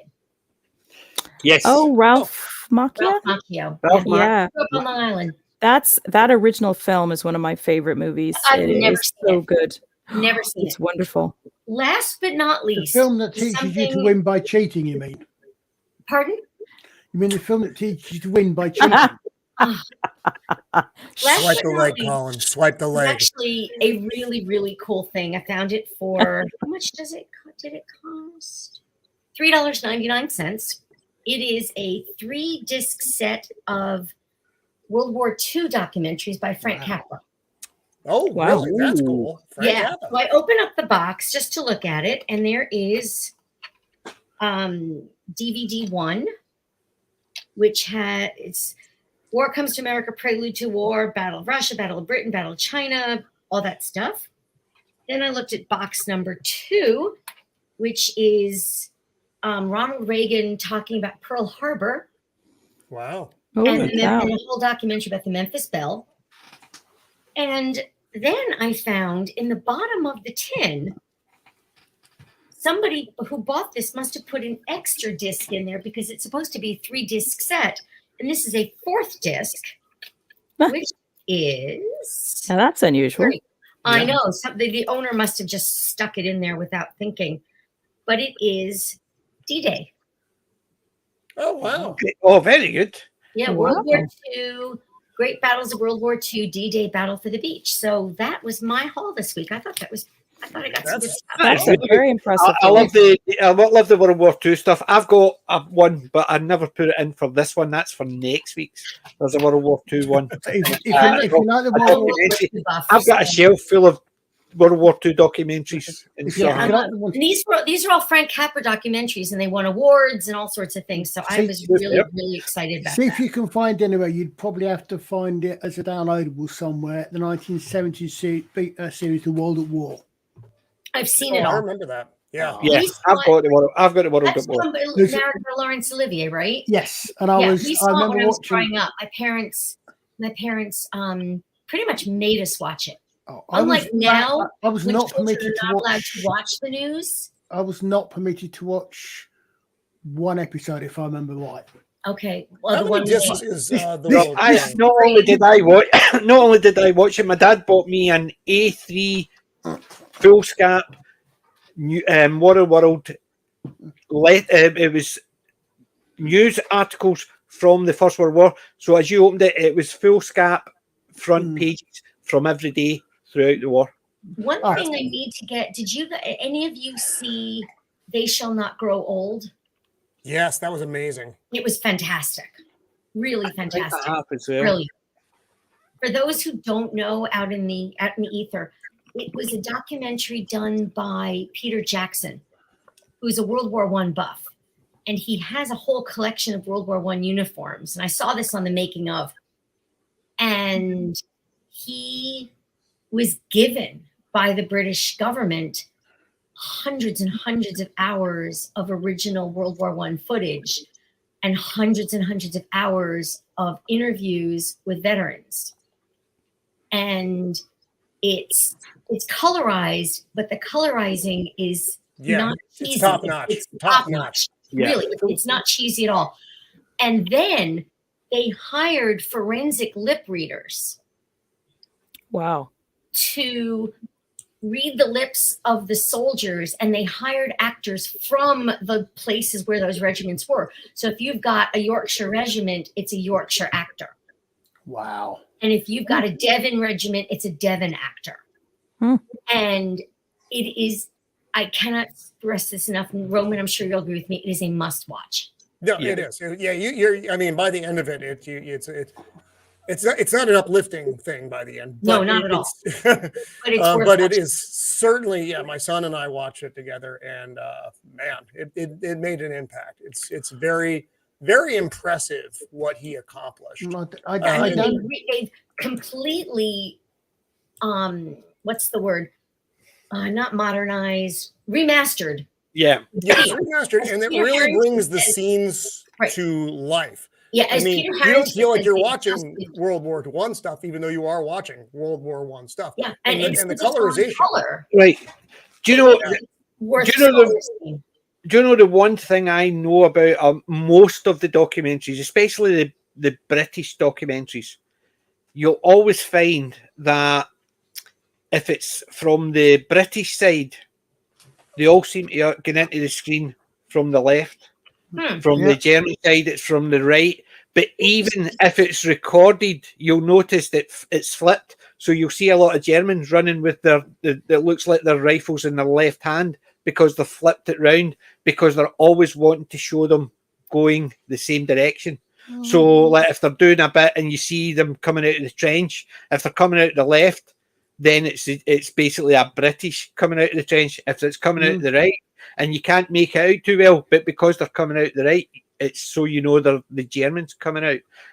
And they did that deliberately just so that you didn't have a documentary. Sometimes the filming they were coming out from the left or the right, and you didn't know what side it was meant to be on. I know they did that for a lot of the documentaries for the First World War. But Roman, I saw you say how many discs. I'm not entirely sure how many discs, but there was 26 hour-long episodes. Yeah. Okay. Peter said it was like 12 discs or so. I'm trying to find out. There's also extras. I mean, one of the ones I've got, so I actually downloaded it ages ago. One of the extras, there's the chap, and I've forgotten the guy's name. He's an American historian. He's written some really big, thick books on the war. I can even picture the guy, and I just can't remember his name. McPherson? Say again? I don't know. That's what I'm asking. Is it McPherson? No, I don't think so. Okay. Oh, that's right. He did U.S. Civil War. Never mind. At one point, he says he basically sits back and he's using basically World War I and World War II were two phases of a European Civil War. Well, they were. Yeah, I can see that. Because I wish I can remember. I can picture the guy himself. Of course you can. You were there. Yes. No, I mean I can picture the guy that was telling me. Is this I'm actually just digging it out? Hold on. I just hit the stop button rather than the pause button. Because he's got, because he's done some big things on specific parts of the war as well. And if you bring him up, I will remember his name as soon as you mention it. It goes like Is that him? Is that the guy you're talking about? No, not that chap. He's young. He's got longer hair. Oh, I don't know that one. Oh, him. That's the guy. Yes, him. Oh, I can't remember his name off the top. I can't remember his name. I don't know him. He's that's the guy, and he's. I mean, you see when you. I knew the name before I saw the extras and the rest of it. I thought, oh wow, who's involved in it? Because as I say, he's written quite a few big. Quite thick sort of see if it actually puts his name up at all. Yeah. All I'm thinking right now is that is a hell of a sweater. Yes. I know, right? That was an Ernest Hemingway sweater. That's it, Stephen Ambrose. Stephen Ambrose. Yeah. Oh, basically, Stephen Ambrose. He did the movie. He did the Band of Brothers. Yeah, that's right. Yeah. He did Band of Brothers. He did Stalingrad. He got in trouble for some plagiarizing. Yes. He did, but I dig me. But Stephen Ambrose. I never even thought it was the same guy who wrote the books, because I've got the two books as well. D-Day, that's fantastic. Yes, D-Day. He did D-Day, Stalingrad. He did the Band of Brothers, but he also did Berlin, which was the follow up from Stalingrad. So he did the ones from different, so the British American, the Russian, then the German side, and very good books. So they are. Yeah. But yeah, Well, no offense to any of the Gen Xers here, but years ago when I was working at an investment bank in New York, as a librarian, they we were giving away books, and the 2 books we were giving away, we'd given them to clients, and the extras could be taken by employees. And the 2 books were David Herbert Donald's Lincoln, about Abraham Lincoln, and the other one was Stephen Ambrose's D-Day. And I got one young man, well, young at the time, called me up and said, "What are the books you're giving away?" And I told him, and he said, "D-Day?" And I said, "Yes, D-Day." And he asked again, "D-Day?" "Yes, D-Day. Norman invasion, beaches." And he said, "Oh, right, D-Day." So, yeah. Oh, he didn't man. understand what the D-Day Little was. buddy. Exactly. I had to explain it to him. And this was somebody who, I was in my mid-30s. He was probably in his mid-20s. So, yeah. He that's- should have and known he- better. A lot of you now. He should have Yeah. known. Yeah. Right. It So was I'm going very to recent memory back then. Yeah. So I'm going to dig out mine. So I'm going to dig out the Okay. disc, my Okay. DVDs first. My first DVD, I finally got a copy of Iron Man, which I thought was quite apt considering. I loved Iron Man. It's still one of I- my favorites of the entire. It is. It Yeah. basically is. It set up everything. So it did. So I was quite happy with that. And I got a Blu-ray. This only cost me 20p. So 20p, that's Wow. it? For a Pretty Blu-ray, good. that's pretty good. for a Blu-ray, I Awesome. got it. I Iron basically that was 20p, One and these were 10p each. So. Wow. Gravity. I picked it up just for the simple fact is I'd heard so much about it. I hadn't seen it, and I thought It's an enjoyable movie. It's an But enjoyable apart movie. from anything else, it cost me a whole 20p. So it's not as if it's good. It's rubbish. way. That was a waste of money. I need to find a new charity shop. All my movies cost $2 or $4. Yeah. Charles Bronson, Oh, 10 10 to to Midnight. Midnight. That's a Wow. classic, dude. That's a good Yeah. one. I picked up a couple of Charlie's stuff because I picked up a box, a set. Whoa. It's all of Death Wish. I had all 5 films. That's cool. All of them? Yep, all 5 films. And they get weirder the further you I go. was gonna say, I haven't seen all of You know them. what I mean? Straight So, to- yeah. I did hear It's they all were a little all strange. 5 films.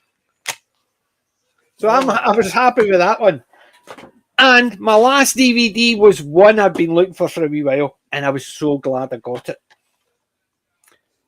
Oh, excellent. Oh, Oh, that is nice. Man such Who Would a Be good King. movie. John Connery, Michael Nice. Caine, You and could not Christopher lose the Plummer. Scottish accent.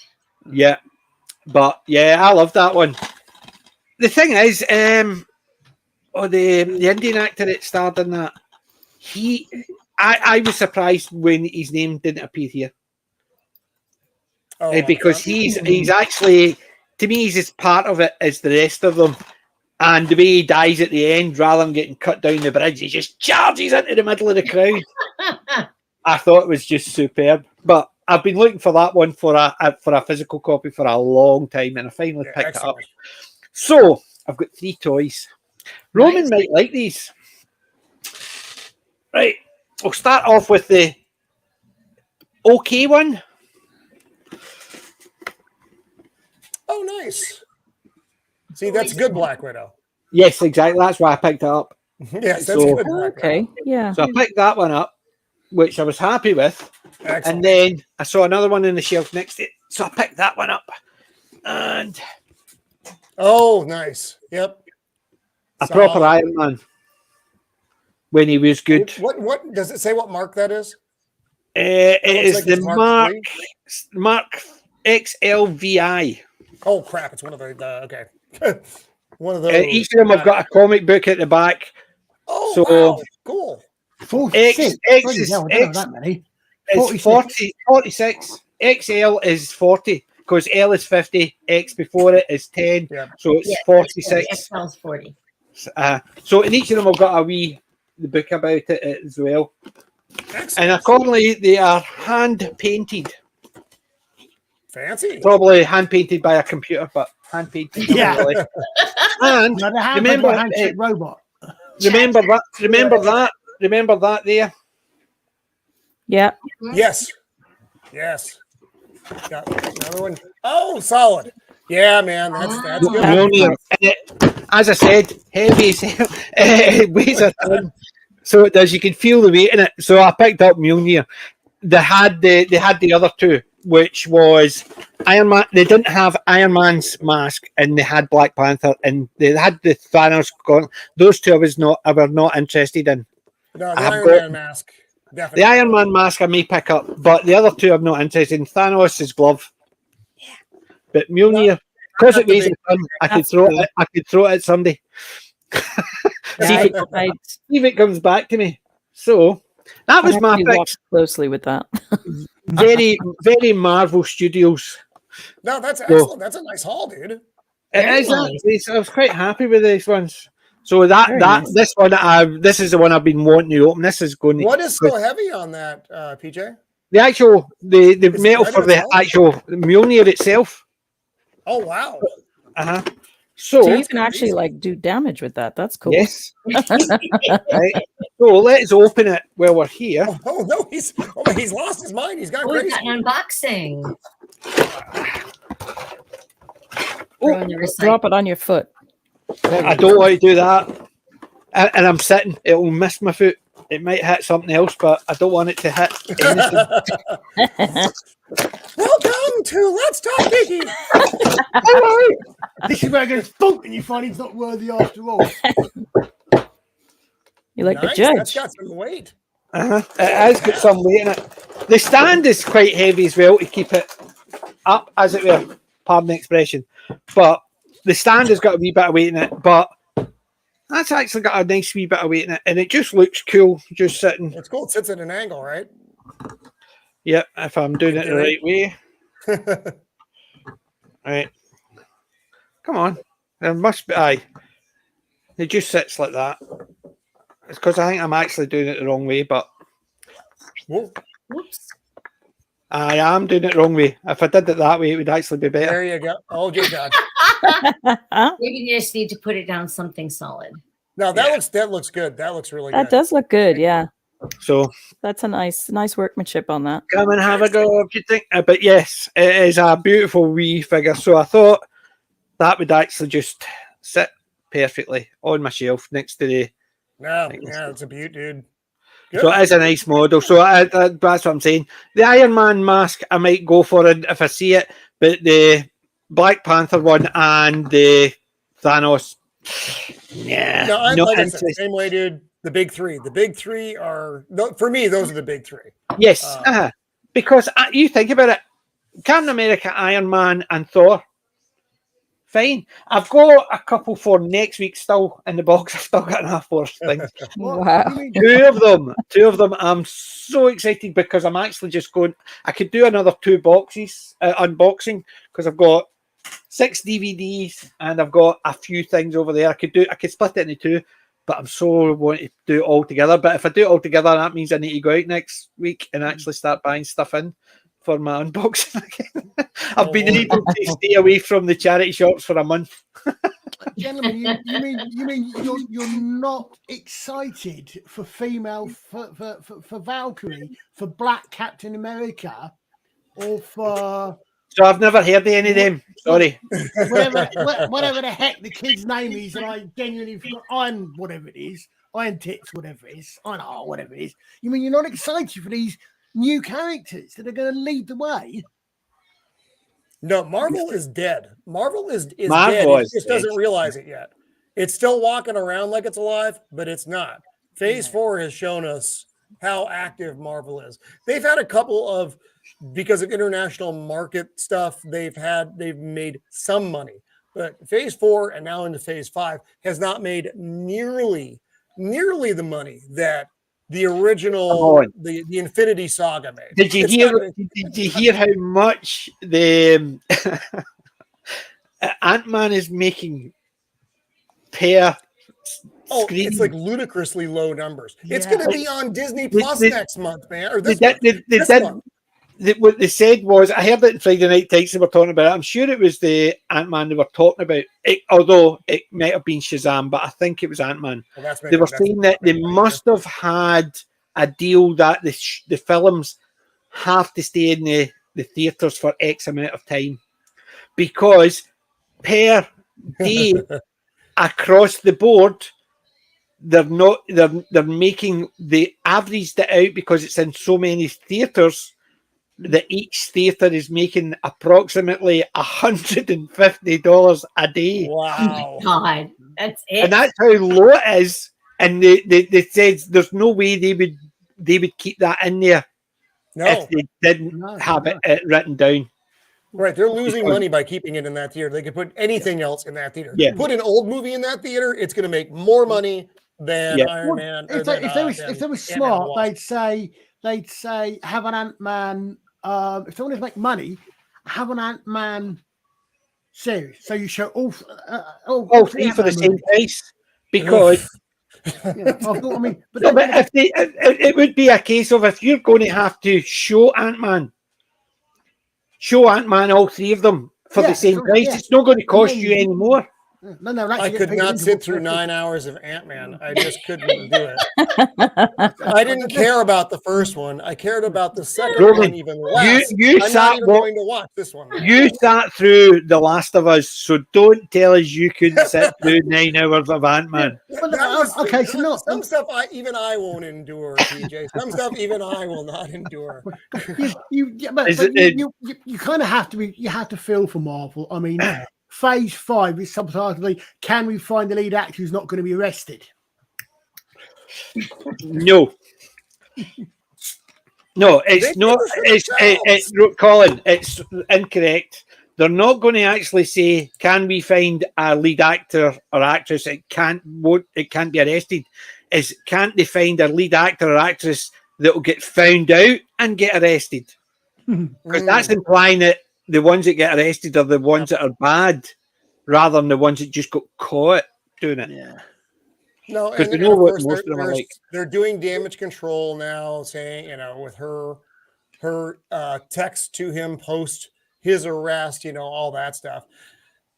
And you have to look at that very suspect. I do. I'm not making any implications on what might have actually happened. I'm saying you need to look at every situation, especially dealing with Hollywood, with a grain of salt. What they're telling you is almost never what actually happened. Yeah, I think they're also going to get stuck. They're going to. I'm almost laughing at this because they're going to get hoisted by their own petard, because they cancel anybody they don't like at the slightest hint of anything. Johnny Depp, yet Ezra Miller's still there though.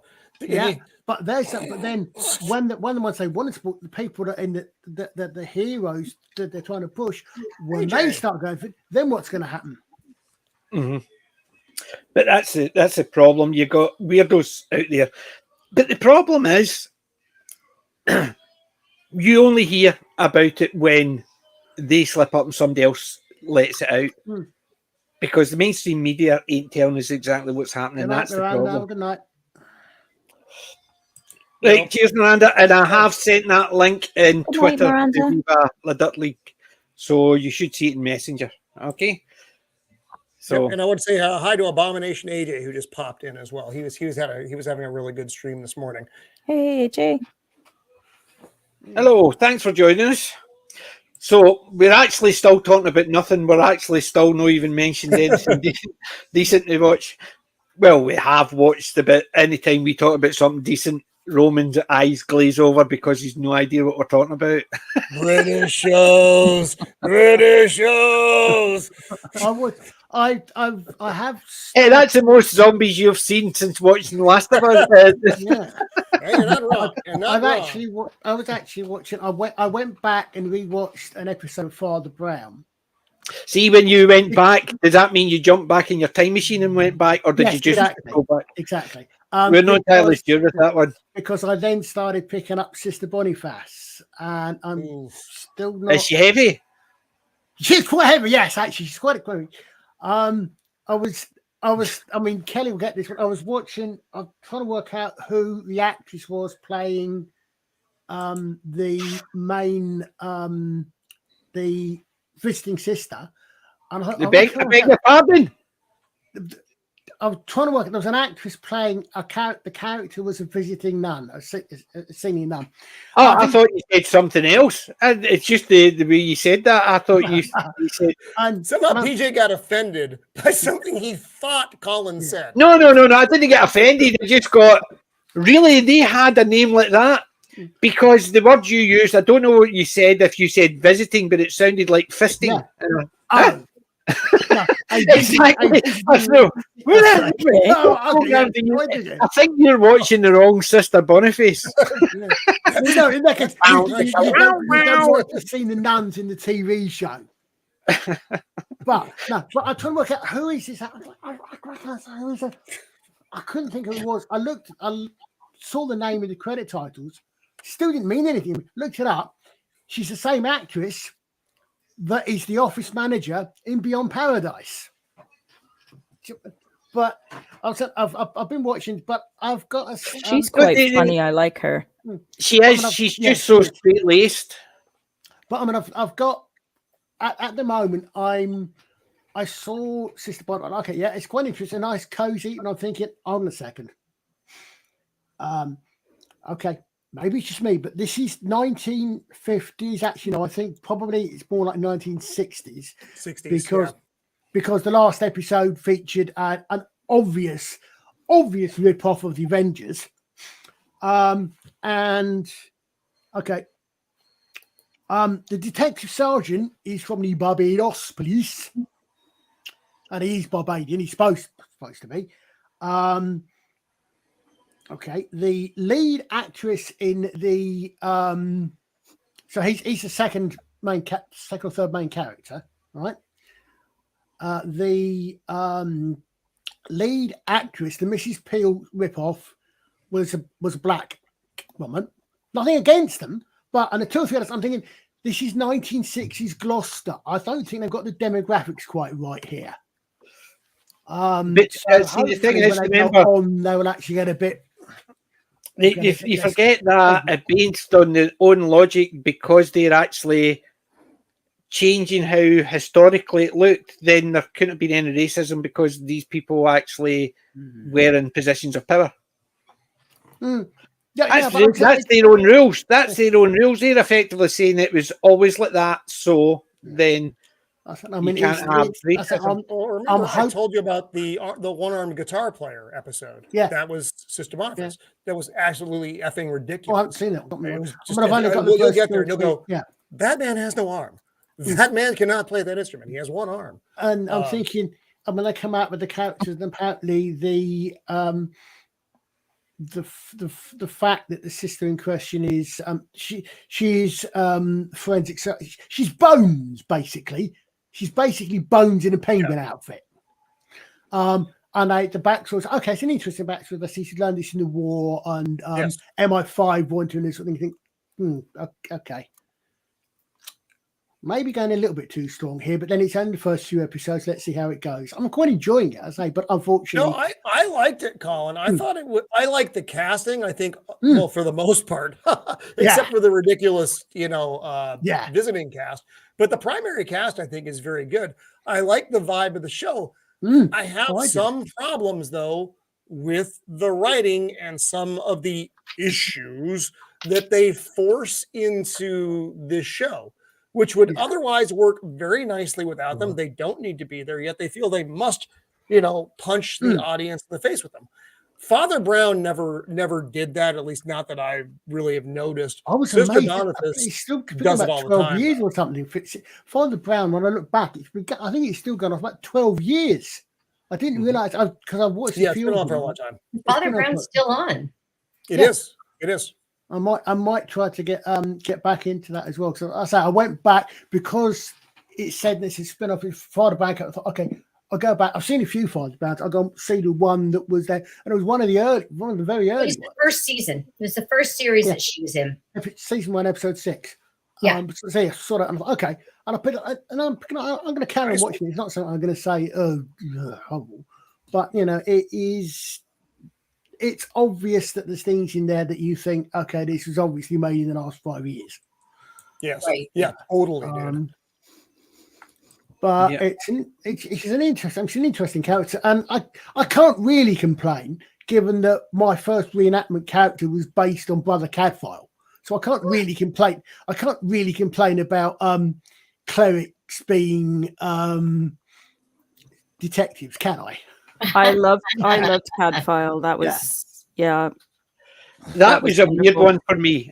Basically, I was sitting there thinking, Had some we really should dark not try to actually storylines. try to make things that we know they didn't do, but acting as if, like the one where the guy, the priest got poisoned, and they worked it out because he would turn the big page, he go turn the page, and that's why he got poisoned, because somebody that was fine. But when they were doing other things, you're sitting there thinking they're sort of implying that was done away back then, when you know probably it's only about 150-year-old that they've been doing that or knew about it. But it's wee things like that when they would do wee silly things that you just sort of, they were out of place. But most of it was actually still entertaining. They took a different premise on it. I like them. I mean, probably after sci-fi fantasy, my second favorite genre really is that it's.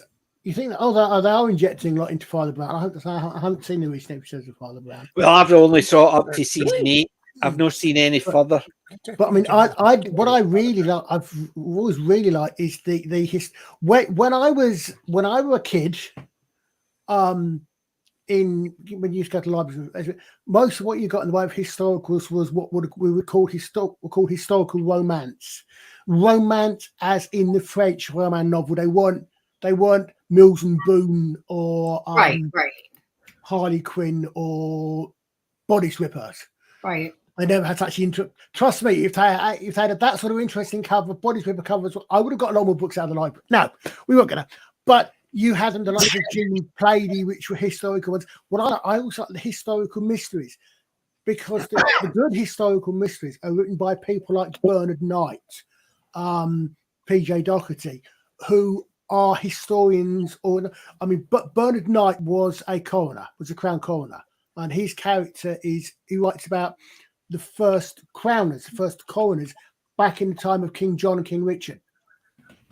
And they and some of, like, for example, I've actually got a file with a list of words and a glossary picked up from all these books, where I put glossaries of medieval terms in the books, because the writers are that into their history as well, that they're historians, or they know their subject. So you learn the history along with working out who the murder mysteries was. Hold that thought, Archer. Yep. I got a bell, guys. Roman's got a bail. I noticed that. Yep. Right, Roman. The bells are tolling. So, thank you for having me again this week. It's good to be back for a normal amount of time, as opposed to my shortened amount of time. And to be here at all, frankly. Given, it's been great. You're always welcome. It's always fun. I need somebody actually to slag, so. And I appreciate that. I know the nature of our relationship. I've accepted it. You really, and no matter what people say, we're not sitting in the same room. It's just coincidence. We're not. It's not. See, we have Colin in the middle now, which really screws up the whole thing. That sounds like an 80s sitcom. Colin in the middle. Colin in the middle. So this Monday I will be on. Hey, excuse me. My dad did not go. My dad did not go and become a meth dealer. Yeah. Let's see. Oh, Lord. Anyway, so I'll be on Monday with Flaccid Phoenix at 7 Pacific Standard for the premature ejection stream, which is like Hollywood Squares, but profane. And then we're doing another big comic stream this Thursday at 5 Pacific Standard. And I don't know if Zach's and I are doing the dads of YouTube again this week. We did that last Tuesday. That was fun. That was a hoot. We didn't talk about any pop culture stuff. We talked about dad stuff, which was a little bit weird. But I did appreciate that. I actually could get right in, because everything you were talking about going, See? And then the worst part was my shoulders kept getting up and going, oh, God, I remember that. Oh, I remember that. Hopefully we'll squeeze another one of those out. If it's not this week, it'll probably be next week though. But just busy. But anyway, thank you again for having me, guys. You take care. Have a good week watching all of the things and with your charity shops. And I will see you around the interwebs. Take care. Thank you very much, Roman. I'll catch you later. All Cheers. the best. Number of the beast, baby. Number of the beast. I seem to recall reading somewhere that actually the correct translation is 661, but I'm going to have to trace that down. Oh, that's No, that's only if you're wanting actually phone demons are us. That's only if you're wanting phone. It can't work. It has to be 666. It's 666, but if you want to phone the directory inquiries, it's 661. I know, yeah. It's who is it? 667, the neighbor of the beast. Oh God. That's Man of War 6. Yes, Man of War 667. 667, aye, the neighbor of the beast. That's really funny. Yeah. I like that. That's clever. That's fantastic. I've seen him in Nordic. He's actually appeared in our chat a few times as well. Yeah. That's great. What we call area codes here in North America, it's a 3-digit code that comes before the phone number. Yeah. We've got them all. We've got them over here, but we've got 4 digits now. It used to be 3 digits, but they've changed it. We have 3 digits, which is interesting considering how big Canada and the US are in terms of population. But we have 7-digit phone numbers. Yours are longer, aren't they? Yeah. 7 digits, I think, in total. 7 plus 10 digits. 7 plus the 4 area digit code. Aye, so a 7, the same number. Okay, ours are 10. Plus, you have to dial 1. Well, I'm trying to think. Our area codes are 5. No, they're 4. Mine's 5. I think ours is 5. No. They're 4. Believe it or not. It's the area code for here is 5, but it's actually 4 for the area. The 5th one is different zones within that area. So if you look at your one next to it's only the last number. It's different. Oh, so like Glasgow 0141. Yep. Right. But if you've got somewhere like Kilmarnock is 01560, whereas Ayr is 563, and it's that type of thing. You see, so it's the last number it changes, but it's the 0156 the zone. Because they changed, because it used to get London would have been 01. Yeah, and they changed it. Now became changed to 071. I know what in and out of 081. Yeah. Glasgow used to be 041. Glasgow used to be 041. Now it's 0141. Yeah. The thing is, I found an old book which has got an old comic which has got a Glasgow number and it's 041. Basically, I think, I remember that long ago. I live near Tampa, Florida, and for years, all of the whole Tampa area was 813. But as more and more people showed up, my part of Tampa Bay is 941, which growing up near where Wendology did, who was a 914. God, I had almost forgotten that. Yeah, it's really kind of weird. I am constantly trying to say 914, and it's. And I remember New York City was 212. Right. Yeah, it was the same in it's the same in Glasgow. Glasgow used to be 041, then it was 0141. However, the first 3 digits were the location in Glasgow. So you had like 774 was like Easterhouse. You had 778 was here. I had 554 and stuff like that. And then as more people come in, I would be maybe down the street from my mum, but my first 3 digits would be different because there was more than 1,000 people with phones in the area, so they couldn't get a 774 number. They had to get suddenly a 778 number because it was the next area over, but they didn't have a 774 because the next 4 numbers have all been used. and they started changing it. That's why now you get a number, and it could be any number, but it's only the 4 digits tells you the location. We used to have letters also. I mean, when I was growing up, we had the 3-digit code showing it where you were in the New York City suburbs. And then you had a second, then there was the actual phone number, which was 7 digits. So exchange 4 digits for the phone number. And and when we were growing up, there's like that movie Butterfield 8. It was BU 8. Or where I grew up was Franklin 4, FR4. And so then in New York City, the entire New York City was 212. And then as more and more people started getting fax numbers and then cell phone numbers, they split that off to a 917 just for cell phones and fax numbers. And Manhattan got so many people that the outer boroughs like Queens and the Bronx all were 718. So people started feeling it's like second-class citizens because they no longer had the 212. Yeah. Yeah, I know exactly how I feel because when my first number was and it wasn't a 774, the same as my mum, I thought, I'm just down the road.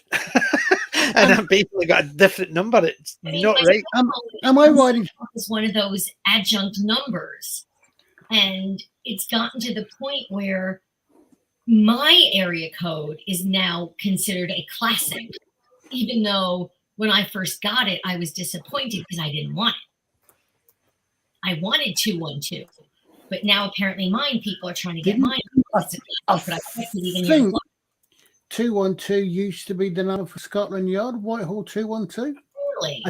I think because it was a TV shows back in the. I think I could be wrong there, but you're saying. But am I right in thinking that actually you do not have a toll-free number 555? That's correct. That's only used for movies and TV. Yeah, I thought I heard that. You said that. You see that all the time. That it's 555 and it does.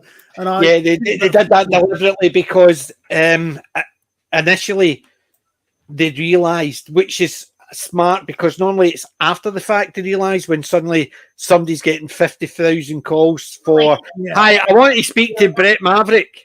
Sorry, that's actually it was only on the telly. This is not the real. So they decided very quickly, which was smart for them. They did it beforehand that they could only use 555 numbers. So that's why every movie and TV and they're talking about it, it's always a 555 number.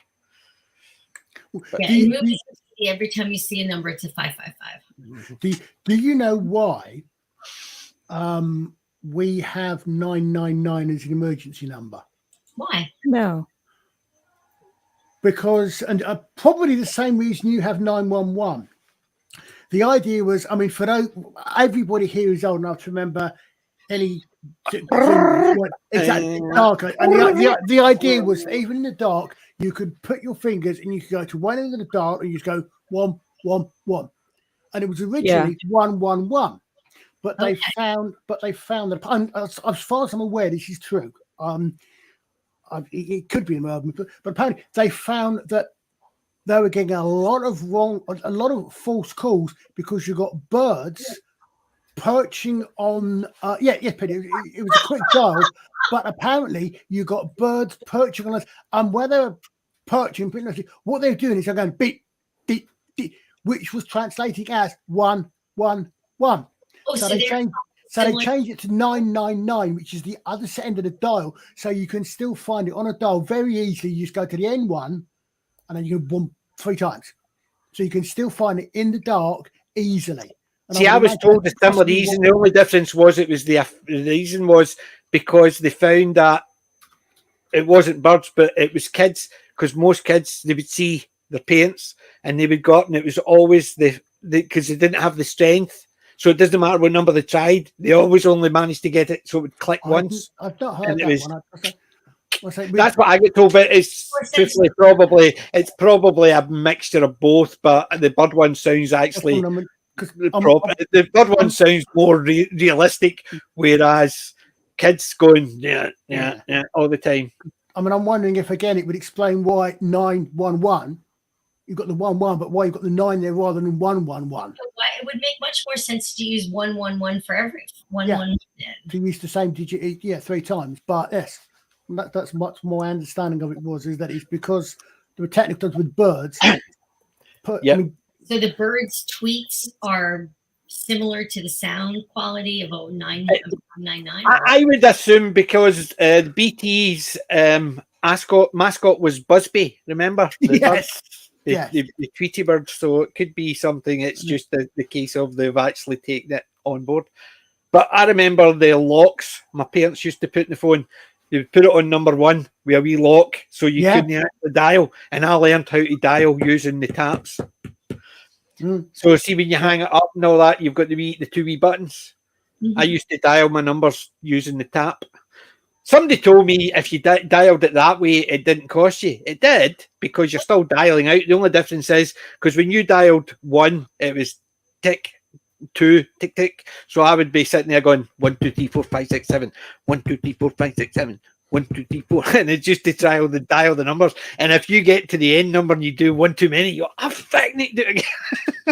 It's basically instead of dialing it. It's because my mum used to put the wee lock on the dial so you couldn't dial out. Well, remember texting on a flip phone? Yes. It was AAA, BBB, CCC. Oh my God. Oh yes. No. Oh. They used that as was it Bones or CSI? They used that as because they reckoned the person who they'd got a load of text and it was just a load of the same character multiple times.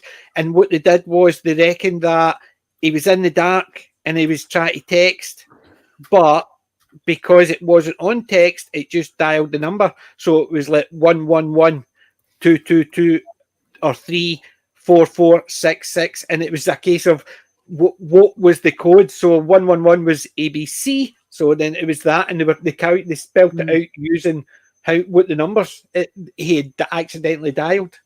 So he had dialed instead of text, and it basically they found out what the last number called, and it was just a load of numbers, and they based it on what the letters were on the keypad at the time.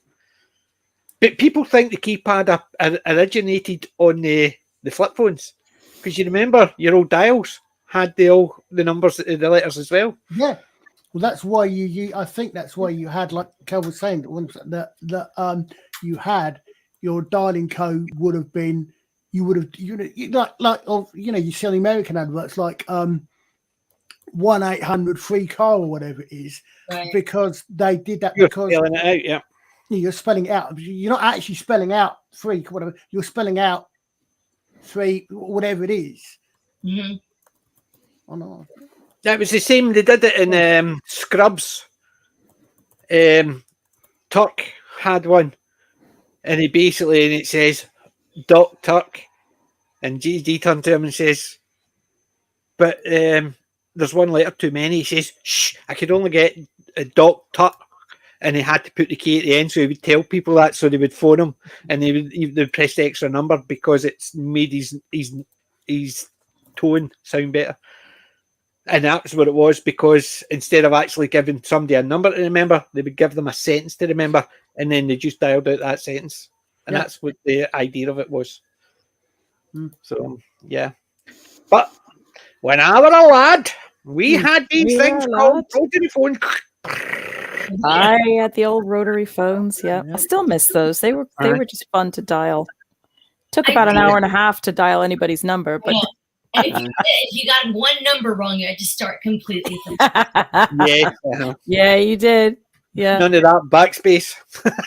Yeah, when like the little square like push button phones came in, it was like sorcery. It was like, oh my god, we just have to push a button. Yeah. Or the thing is, I'll call you later. Or you can't. My sister's got the phone. It's on the phone to her boyfriend that time.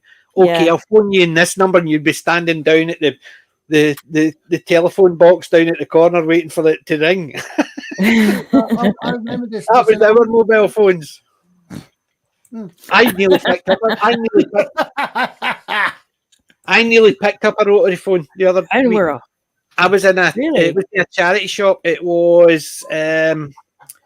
it was a cash thing, converters. It's obviously like people go in and just sell kit, and it was a red telephone, almost like a red TARDIS, and you could just plug it into your wall still. So it's the old the rotary phone. You opened it, and there's the big rotary phone. And I was tempted to get it for in here, but because we don't really use a phone, our phones are all unplugged because we all use one mobile. I didn't see the point in it because it would have just came in and sat in as an ornament. I wasn't spending 50 quid in an ornament for something that I would never use anyway. If it looked like a TARDIS, if it was blue, I would have picked it up in a heartbeat. But because it was red, do you remember those? Go ahead, Carl. I remember there's a scene in. I'm reasonably certain it was an old Woody Allen movie, where one of the characters is leaving the office, and something that kids today really wouldn't understand, and literally, to use the for Yorkshireman phrase, and the guy, he's turning to reception, he says, "Right, I'm going home. I'll be at such and such and such until 5 o'clock. Then I'll be at this," and he gives about 5 numbers that he's going to be contactable on. Because no mobiles or anything. No, and then I'll be at home on, because he's going to be out for the evening.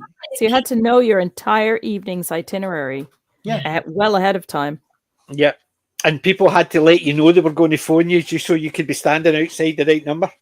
Yeah, but I mean, I think it's this small case of it's obviously he was going to be at a restaurant or whatever he was going to be, but if your car breaks down on the side of the road, now you can call somebody and stay relatively safe. You don't have to get out and hope somebody can remember to call when they get down the road to call, to get somebody to you.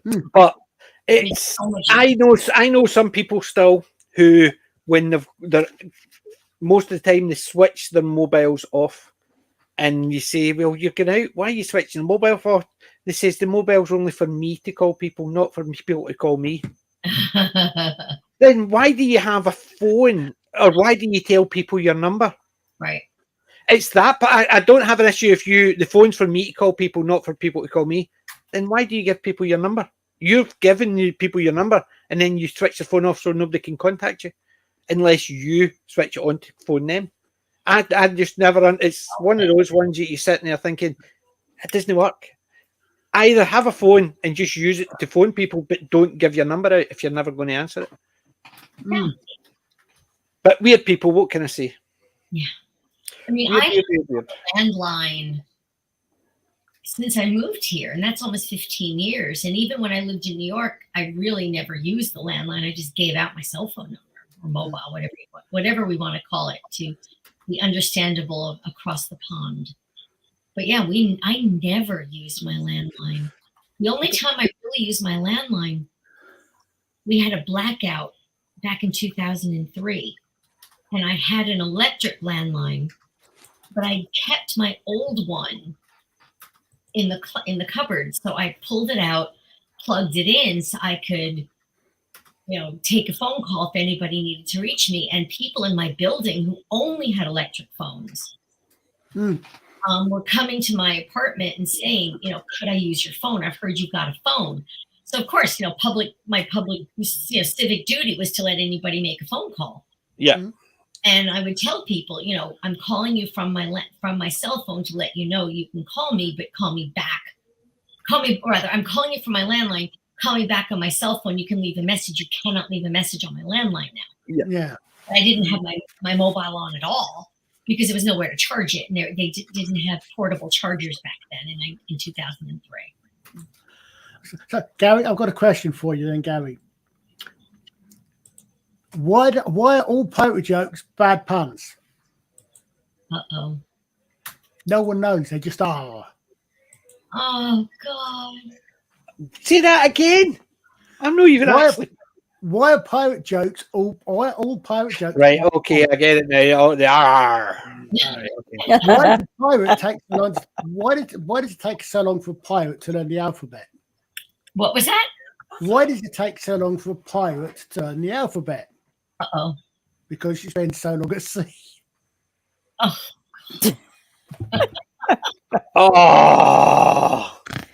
By the way, What? I'm buying that bust. That's what I'm. I why was- saw it was on sale. I thought I got to tell PJ because I know you like I've that. already added it to cart. So and there's a Laurel and Hardy skip cap, which I don't have any skip caps. I've got my last count is 4, 7, 8, 9, 10. 14. It's 17 hats, but I've only got one skip cap, and I've just added a Laurel and Hardy skip cap to the butt. Lovely. So I saw the two of them, and I thought I'm having them. It's a fairly reasonable price, so I'm going to finish that later on to the sale because I don't want to actually, in case I have to type everything in. So, but yeah. Thank you. Yes, I thought that's a decent price, a nice little sale price there.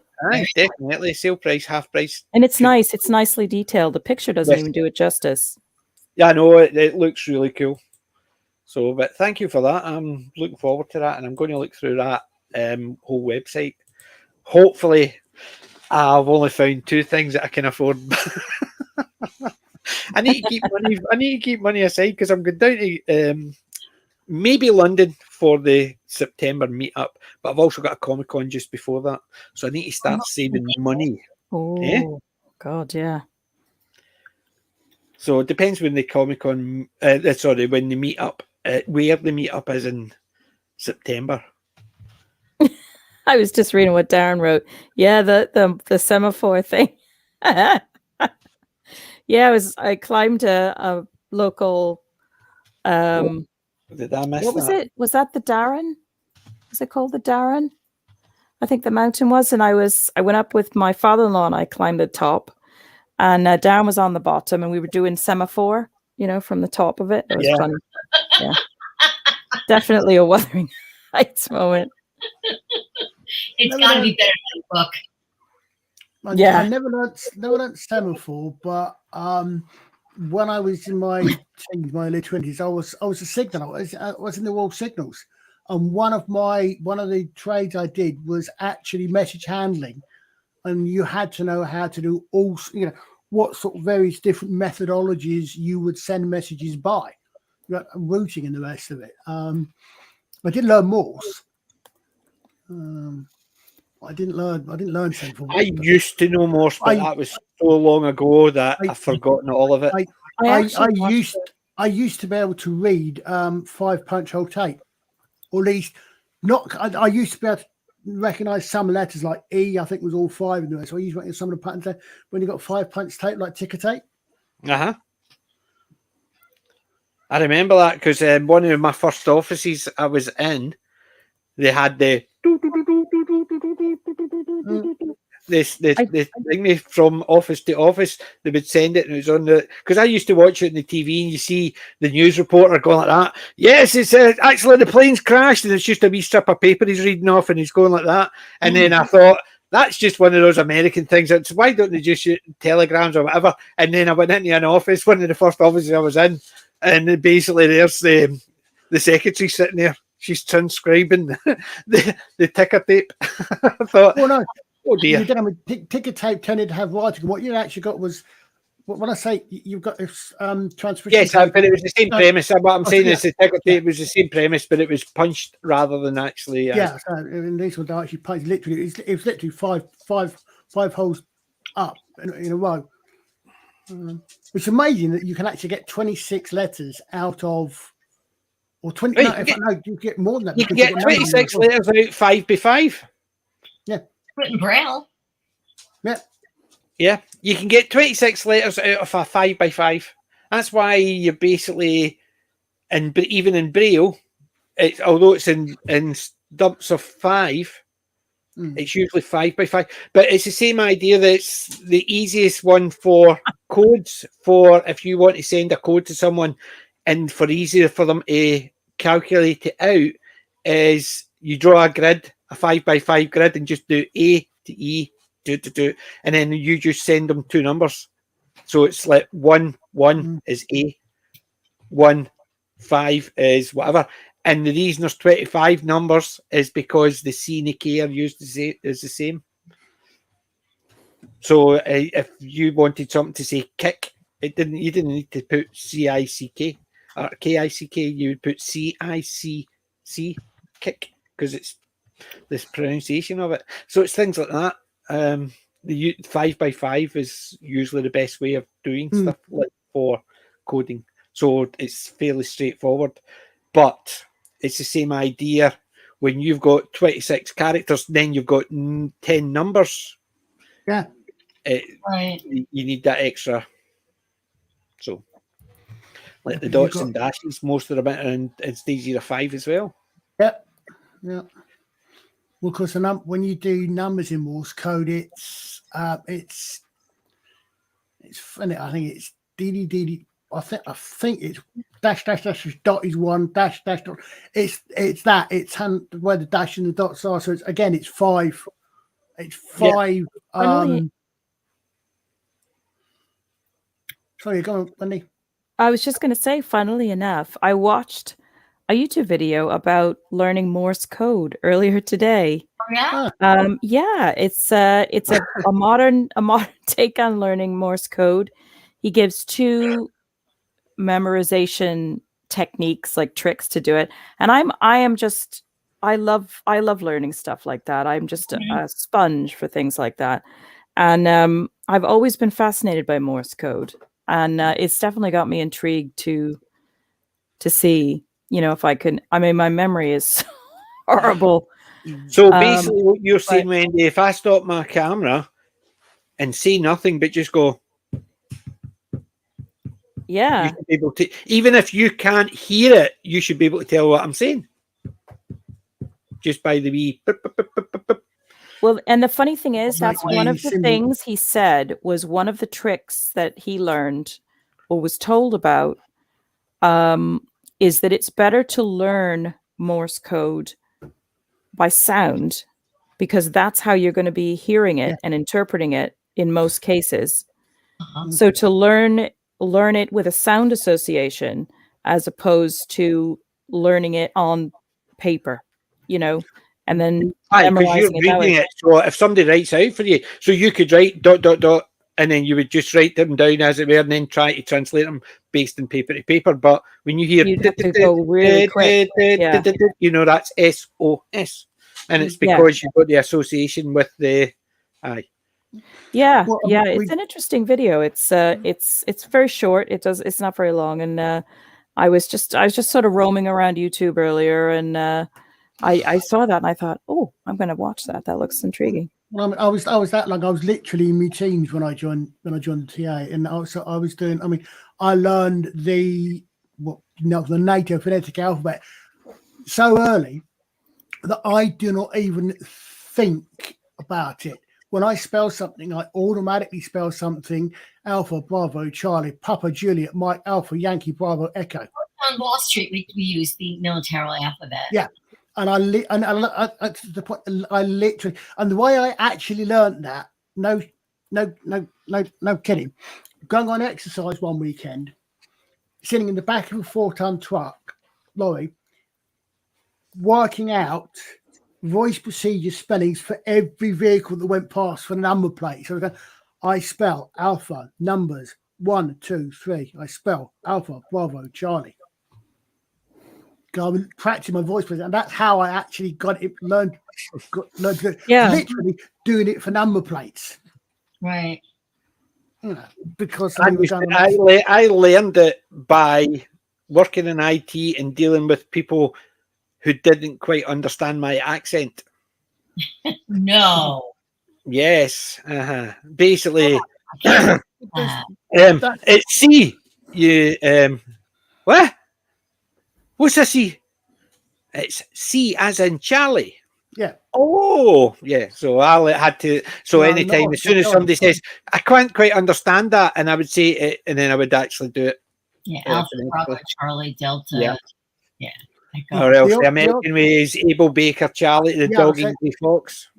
Yeah, which is what the old ones. What some of the Americans come out, and the ones you see come some of the cop shows and the rest of it, as you say, wasn't the native phonetic one. It was similar idea, and you could work out what they're doing. But as you say, Abel, Baker.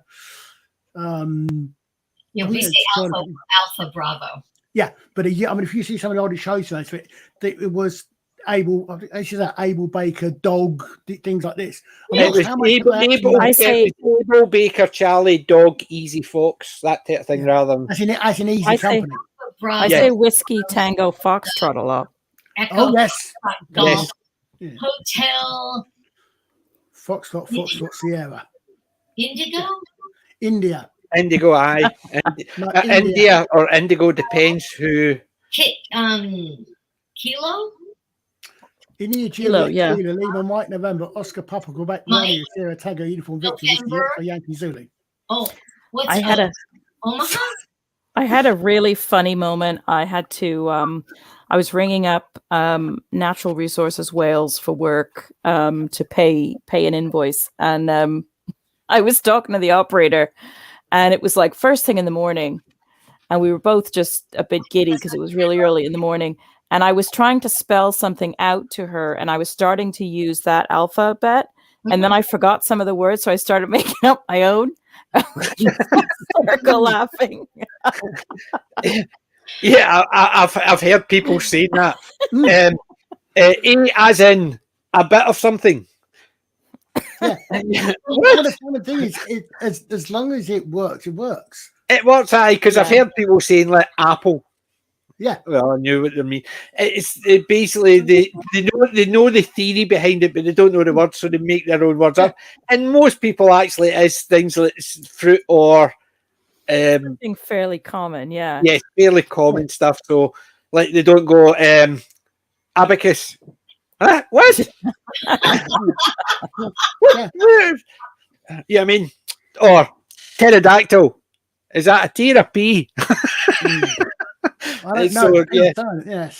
That's what I'm saying. It's basically, is that a T or a P? Yeah. So in Death in Paradise, Humphrey was trying to be funny. Why can't you hear a pterodactyl urinate because the P is silent? Yes, I'm trying to think about that was the joke I was thinking of. That's what it was.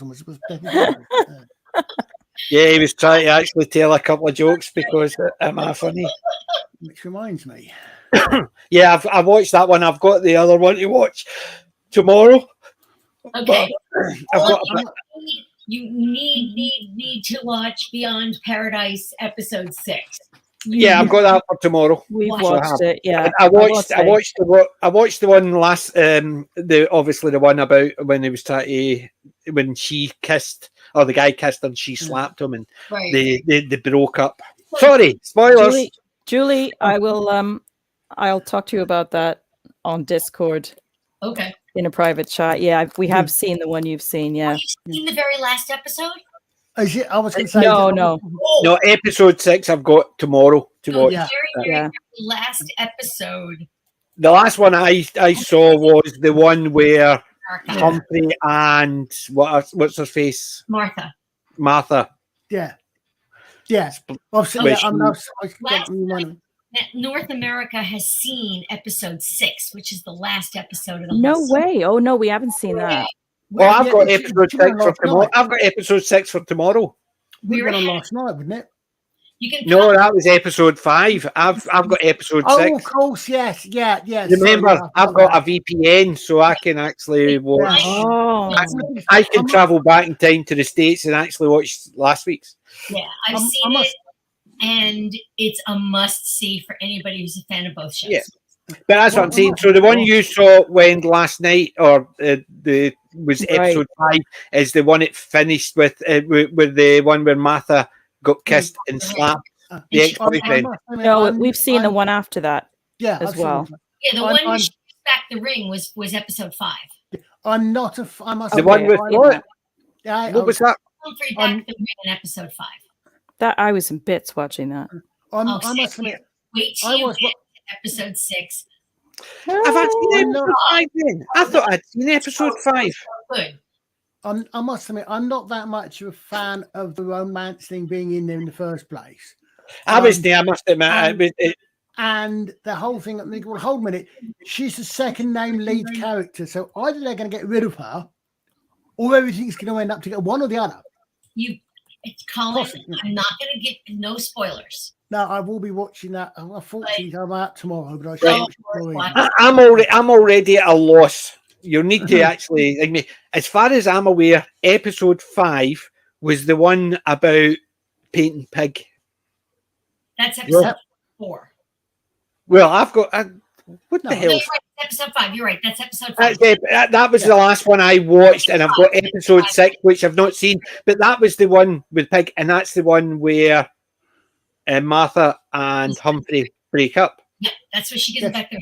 Yeah, but did you not say you saw that last week? And there's one after that, but not the one, obviously, Julie, the one you're talking about, as in you're ahead. So I'm ahead.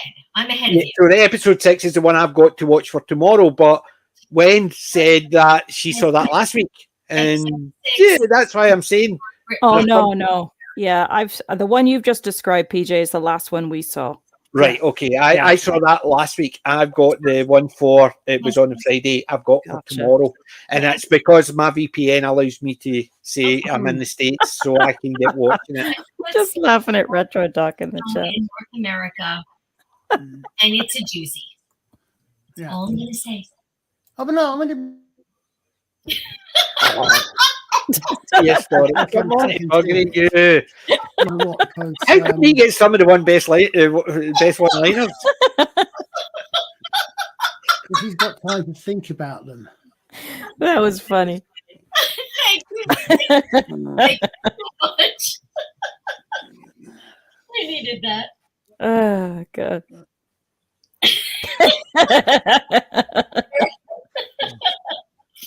Oh my god. The best one was Billy Connolly. He was talking about the guy who thought he was smart. He would go into the sea when he says when he was a kid, he would go into the sea and he would, and nobody knew he could be standing there. It was fine. He says he only got caught when he did it in the swimming bath, and because of the chlorine, you just saw this and a cloud. He says he learned not to do it in the swimming pool after that because of the chlorine. I'm having a Caddyshack moment with the baby Ruth in this. I was thinking the exact same thing. Exact same thing. I do like Baby Ruth, so I admit it. Oh god, it's hard. It's hard to have them after that. Baby scene, but Ruth. Yeah, I know what you mean. I do like those. The Goonies, Baby Ruth, baby. Baby Ruth's in the UK. I've had Baby Ruth. You can get them in the American shops. You can't buy them generally. If you've seen Bill Caddyshack, Murray's you need to character. know what Baby Ruth is. It kind of loses it if you don't. It's when Bill Murray's character picks it up. Pulling lights into it. It's the fact that everybody's out the swimming pool and he just goes up and goes. They think it's something completely different. Yeah. Hazmat suit. It was just the woman's face when he did it. He goes sniff, sniff, bite, and she just goes. She's horrified.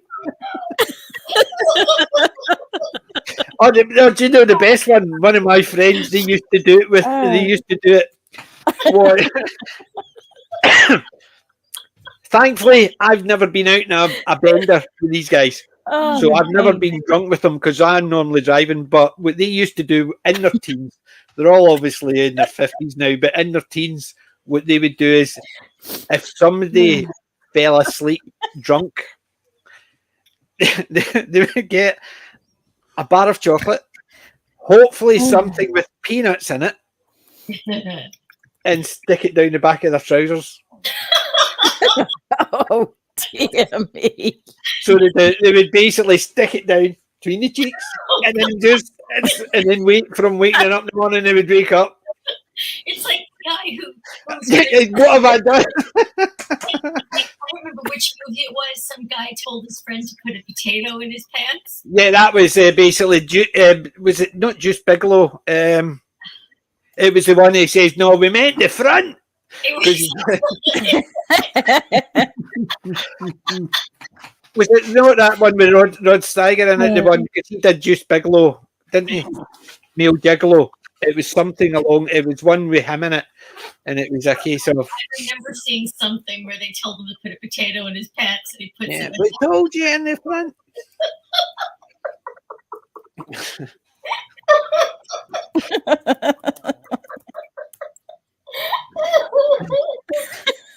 I love Caddyshack. I don't think I've ever laughed so hard. Oh, no, Caddyshack. Even you think about it, Caddyshack. It's got a puppet gopher in it, which is one of the best characters in the whole movie. And the Kenny Loggins song. I know you've given up reviewing movies, but that would be a great movie to review. Yeah. I think that'll be the first movie back when we start the Wednesday again. I just need to get over this funk. I've just been constantly exhausted. I'm putting it down to my age is catching up with me and I'm slowing down. And that's what I'm putting it down to. It could be because I was ill and I was very lethargic and I'm still the lethargy. I'm actually nappy nap time. Like, as I said to Alex in his stream, I says nappy nap. I need to think. Literally, when I come home from work, I'm so exhausted. I go for a lie down. Oh yeah. And I'm that. And even so on a Wednesday, even though I'm working from home, the idea of I can't go for a lie down because I'm streaming, and it throws me right out because I'm just putting it down to age. It just might be catching up me, or I might still be a wee bit ill, but I'll need to give it time. So I've had to put a hold on the things I do midweek because I was going to actually do box openings when I had a bit of time and if I woke up early. Because like Monday, I was flying down to Southampton. My flight was at 4:45 in the morning. I had to check in about 7:45 in the morning. I had to check in about 5:15. And so which means I would have had to leave my house about half between 2:45 and 5 o'clock to get up the road. I woke up at 2 o'clock and that was me right through. I was shattered before I even got on the plane because I had 3 hours sleep and then I had a full day of work and it's just piling on the top of it like that. So it's just I'm feeling it. So that's why I had to put a stop in my midweek one just to let it go. So hopefully once I get bright-eyed and bushy-tailed again, the Wednesdays can start back. And what we'll do is Caddyshack for the very first one when we start back. That sounds lovely. Yeah. That is such a funny film. And it is such a spirit lifter because you just in physical pain from laughing. And Bill Murray muttering to himself, while he's watching the women on the golf course. And honestly. I love the scene when he's whacking the flowers. That was basically an improvised scene. Yeah. According to that was improvised. They just asked him to actually. They basically asked him to actually just play around. He's fantastic. Well, he trained at Second City, which is an improv group. I remember Second City. John Candy started there. Oh yeah, and Eugene Levy and Catherine O'Hara. Yep. They don't do that now. Basically, just people come out of places and think they can actually just go on and do it. They don't want people. Nowadays, they don't want people to improvise because if you improvise, then the writer at the back is not writing anything. So, and you got Rodney Dangerfield going. Last time I saw a mouth like that, it had a hook in it. Rodney Dangerfield is just hilarious. I love remember he was a cartoon character at one point. Was it a dog? He did the voice of one of the cartoon characters. I can't remember. I don't remember that. A dog. All I know is that like a pee in your pants funny movie. It is. So many times. Funny. Well, the funny thing is, in the U.S., they cut out the scene with the baby Ruth in the pool. That's like one of the best scenes in the whole movie. For television, they cut that scene out, and I had seen it in the theater. I had to wait until I saw it in the theater to see. At home on DVD or VHS, whatever we had at the time, to see the movie, and I was just howling. It's Murray. It's Bill Murray's just his whole body language, mannerisms, everything in that movie is so funny. It is everything. It's just like nonstop hilarity. Say, hey, Mr. Gopher. Just a rabbit, not a plastic explosive or anything. Yeah. But Peter, you need to actually watch it. It is a great movie. It's just one of those things. I also loved Animal House. Oh, I love Animal House. That's a I had freaking awesome. Probation edition with the "Where Are They Now" at the end. Oh, Really? Yes, basically, so and so was in prison and stuff like that. Yeah, I love that. I have seen that version as well. and, John Belushi's character goes on to become a senator, doesn't he? no, And of course, yeah. Tim Atkinson's character goes on to be a gynecologist. No Was surprise. was it Animal No. House that was it Animal House that Emperor Veer was in? What was that? Was it Animal House that Emperor Veer was in? Stephen First. Oh, I don't know. It was Animal House. He was Yes. basically, remember, he was one of the pledges. Even He was the one who threw up on the dean's desk, I think. Fat, drunk, and stupid is no way to go through life. Yeah. And he pukes all over the dean's desk. Remember, they didn't shoot the horse because they were afraid to, but he died of a heart attack. And they went like that. Bang in the horse. And then, God, what's his name? Tim Matheson's character. Is he Otter? Tim Matheson, who I always... Otter, aye. It sounds like right. Otter. I loved Tim Matheson growing up. He was in Yours, Mine, and Ours, and I absolutely adored him. He's also in Drop Dead Fred. Okay. And Yeah. And he's all... And seeing him in Animal House, when he's discussing cucumbers with the dean's wife. Oh, Belushi was legendary. Yeah. The scene where the guy's sitting there like playing his guitar during the toga party, and he's like all these women are at his feet, and he just walks by very nonchalantly, takes the guitar out of his hand and smashes it to bits, and then just keeps on walking. Even the bit in the food before food fight when he's just sitting there and she walks past and he just goes like that. And you basically just see it like their face. It's just the whole stuff, the whole cake in his mouth. Oh, that was such a funny movie. He says it's something about popping a zit and it squishes his cheeks and it'll. Oh my God, this is so. The girl, the young woman who plays Tom Hulse's 13-year-old girlfriend, the mayor's daughter, is the same woman who plays Tommy's girlfriend in Caddyshack. No way. I didn't know that. Yeah. Oh, because she has her hair cut so short. She's also 2 or 3 years old. Caddyshack. Ah, yeah, she's the one in the shopping trolley. Yeah, she's the one in the shopping cart. Yeah. Tom Hulse's girlfriend, the one who Well. have to get married. Yes, yeah, the fake Irish accent, yeah. Fake Irish accent, yes. Very fake. Very bad. But yeah, it's the same person. Alone, he's rolling. Oh, God, yeah.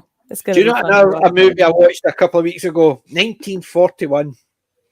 I've John- never Oh, it's John Belushi. It's a Belushi one again. And that it's a weird one. It's not a laugh out loud funny one. It's not a serious one either. It's just zany. There's bits and pieces you're sitting there watching, yet you can see where the story's going, and something happens, you go, it's James Belushi just doing some of the crazy crap. You're just thinking.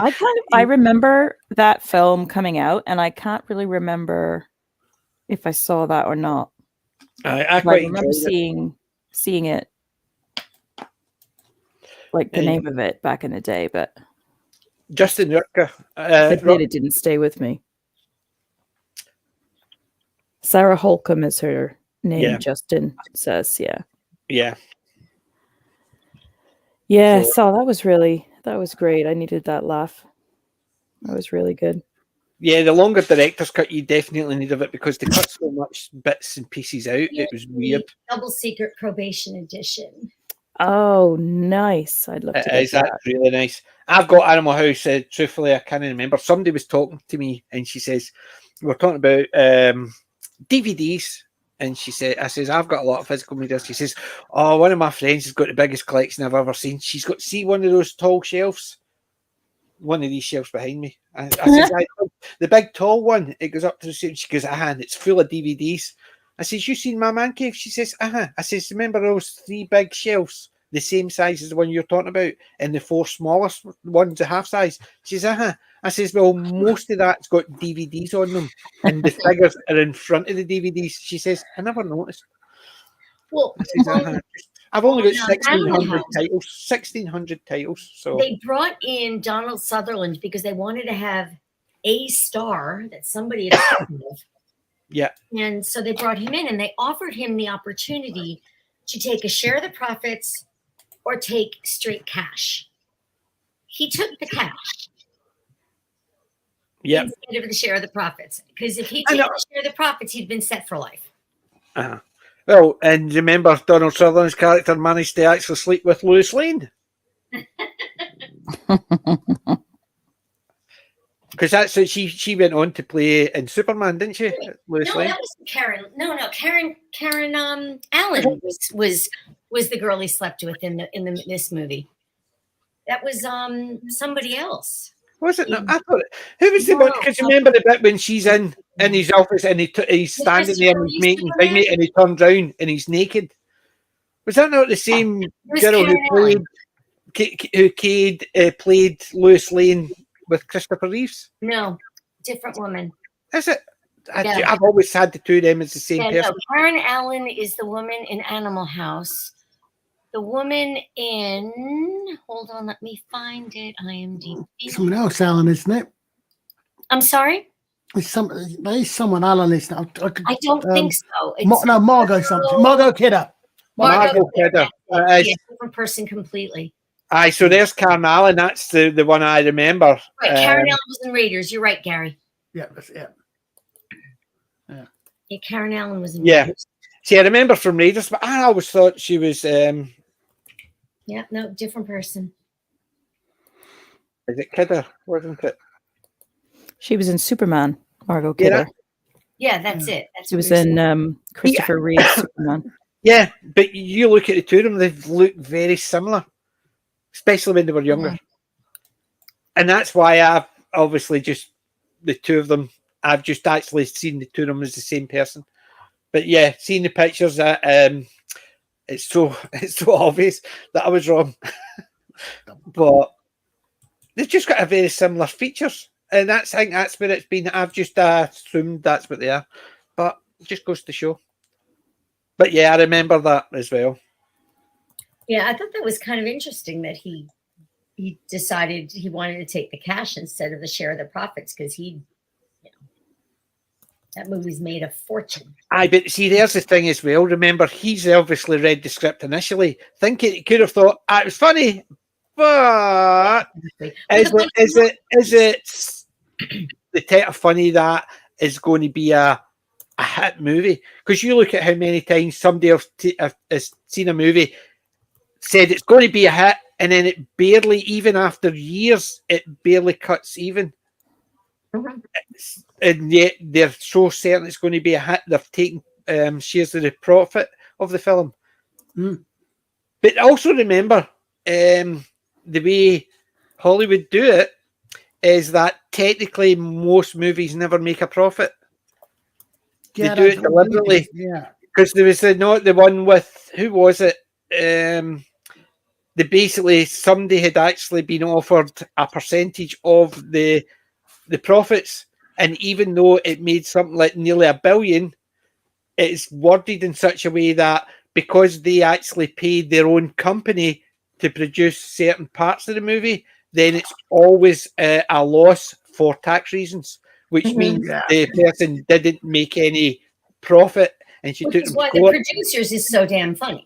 Yeah, because the producers is actually exactly what it's like. Exactly.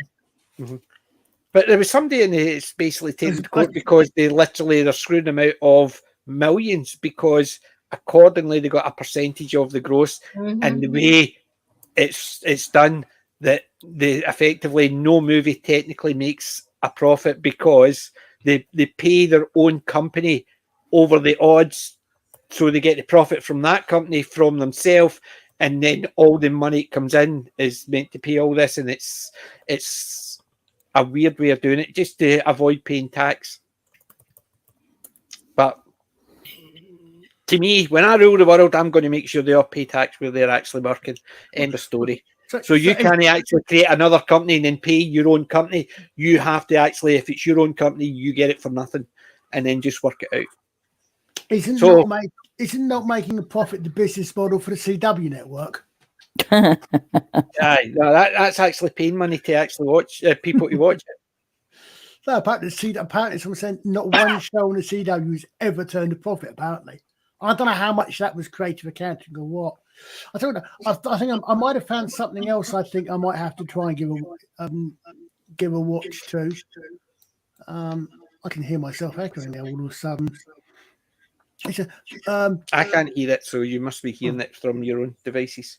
British police drama revolves around two mismatched detectives who scour London solving complex cases.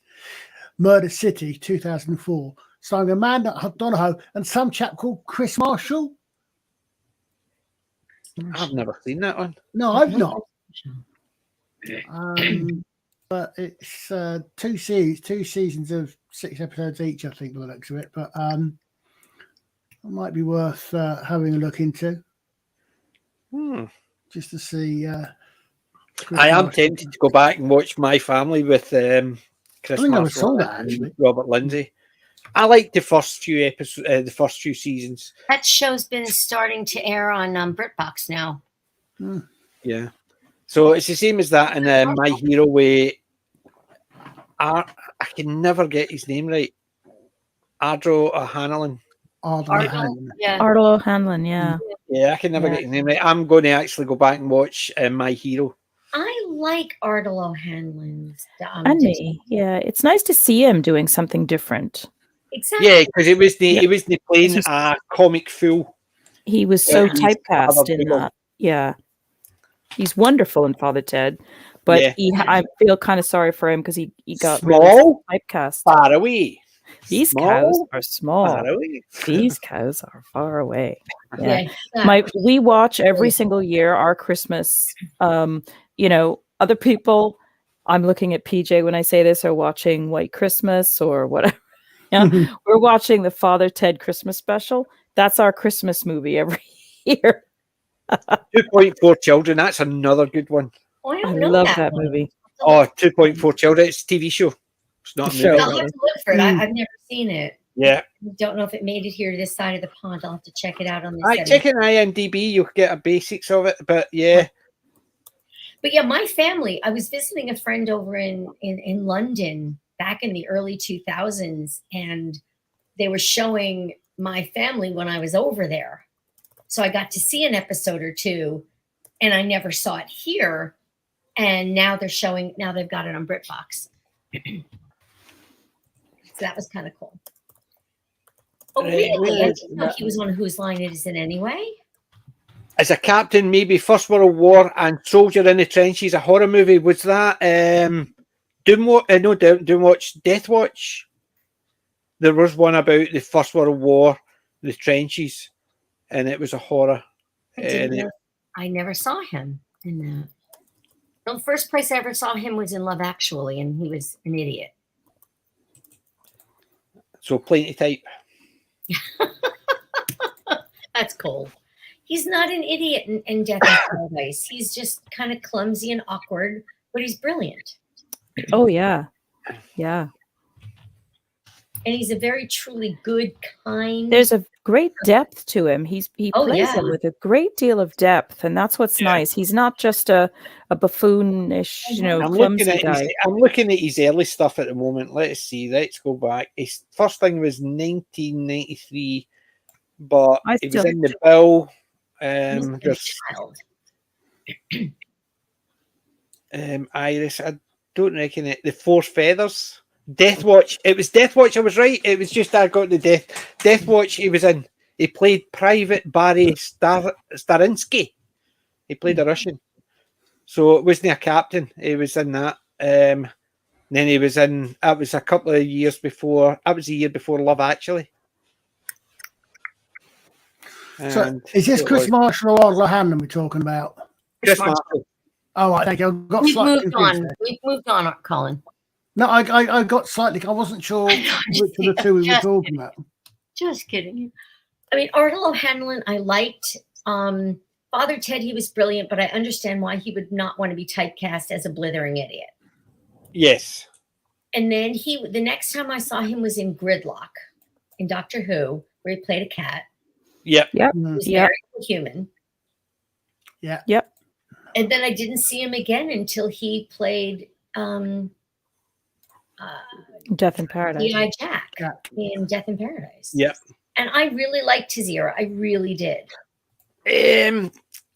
I appreciated bits of it later on, but it was the same again. I think sometimes their affectations, which makes them different, sort of drag on too much. Like they being the wee bit of bumbling, constantly asking this, which seemed to be innocuous questions.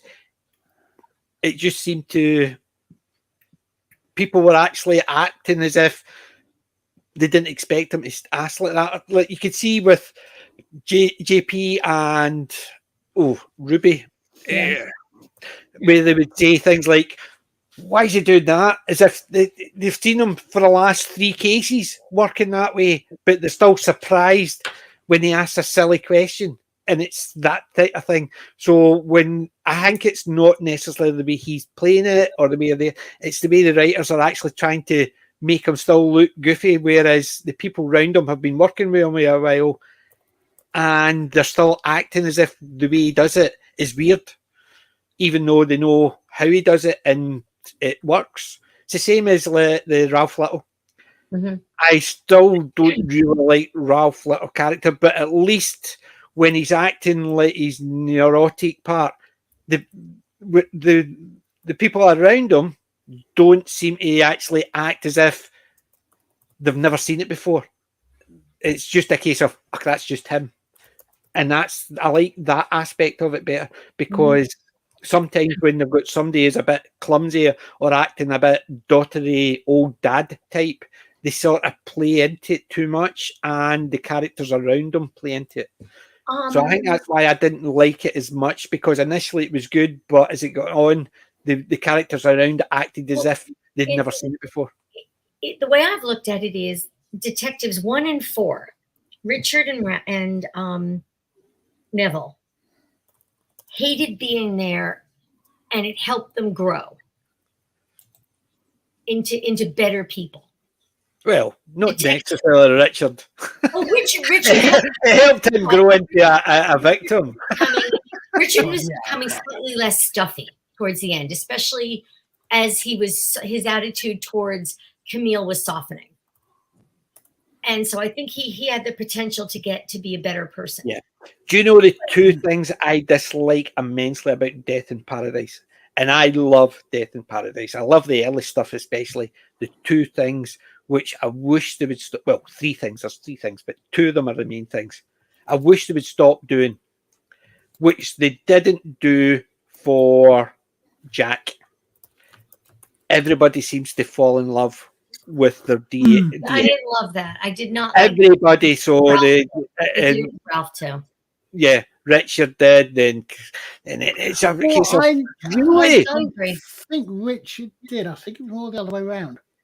No, but no, you still saw the fact is when she was away, it's playing on his mind as well.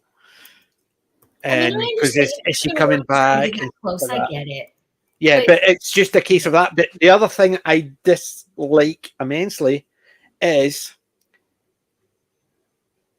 going to stop promoting everybody, especially all the females, up from the ranks. So you've had JP and you had Fidel. They made sergeant, and then they got posted out to because the guys wanted to leave the show. Yes, I know, but in the show they got posted out. 2 sergeants come in, uniformed female sergeants, and somehow they actually get promoted up to detective. Sergeants, and it's a case of really, it's that type of thing. They bring them in as detective sergeants, not introduce them as and then promote them up. It's that type of thing. It's the way the show's doing it, not because the actresses are really good. My favourite is the most recent one. Remember, she came in and she was standing in front of a car going, "Stop! I'm the police!" And the car's, and she she was very Naomi, and yet she got promoted up. I didn't like that because I thought as a sergeant she was perfect, but then there's suddenly the same idea as they did before is promoted up from the rank to the, and you're sitting there thinking, because remember the very first episode, why was the murderer the police sergeant? Because her promotion was always passed over. Yet in the amount of time, how long? There's two who have been in the same position that she was, have been promoted up. Yet that was the reason for her. Because she never got promoted, she always got bypassed. Yet they've just proven that they don't do that. They only do it with the male members. That's what I'm saying. That's the one part I dislike about it, because they don't think about how it looks from how it's going on. Because the first episode was about how they had to bring in a detective from Britain. And she never got the chance to be promoted up to be a detective, yet two sergeants have been in the same position she's been in, female sergeants, and they get promoted quite quickly. And that is so that she's implying that they always go to outside for detectives, yet there's two detectives that get promoted from inside doing the same job she was doing. And that's what I'm saying. They don't think about how it looks when they do it, because they want to keep that and they want to keep the dynamics. Maybe they're bringing something else in. I honestly never thought about that ever. As you know, with me, when I'm watching something, my head goes click, click, and it's wee silly thing cop in. But as soon as it popped in once, then I realised, oh, wait a minute, she got promoted up from the ranks. Oh, and the first murderer murdered somebody because she couldn't get promoted up from the ranks. It was almost a case of you always pick somebody from outside. Yet they showed later on that the reason she murdered somebody was nothing to do with that, because they obviously do. It was something that annoys me, and it annoys me because of that. And I wish they would stop doing it. Bring in a detective sergeant from outside to bring in a new character. I mean, the thing is, as I understand it, I mean, I can understand why. For starters, you're stuck in the format of the show. It's the same thing for why you've got the same setup in Beyond Paradise. Is you've got a very small main cast, but there was a major thing made in the bill where June. One of the main, she got made up to sergeant, and she had to move, because she could not be promoted in the same station because of friendships. So and they did that. So and the Beyond Paradise, that new chief inspector, she's just a pain in the ass. I don't like her at all. But she's meant to not be liked. She's deliberately been put in to actually act like the authoritarian government lackey who's trying to get rid of all the small stations and bring them into the one. There'd be no show. Yes. And the thing is, them trying to do that and implying that you're sitting there thinking, don't even go down that, because it's all going to do is bring in politics, which we know ain't going to happen because they're not going to take it out of the village. It's things like that. But I think what it does is it gives each of the cast members an excuse to leave, but it doesn't give each of them. It gives one of them an excuse to leave. Because the police officer technically could move to another station, because you see, like when they went to the barn and the girl got arrested, it's a police officer that's not in that station who's escorting her, or he's standing guard. So they've got other resources they can call in. right? Unlike Death in Paradise, where it's just the four of them doing everything. Yeah. Whereas they've got other police stations that they can call in. So you had in the bit with the tractor, you see a different police officer who's guarding the perimeter, and he's the one that actually escorts her into the car. So you get bits like that. However, the police officer, he could technically move to another division.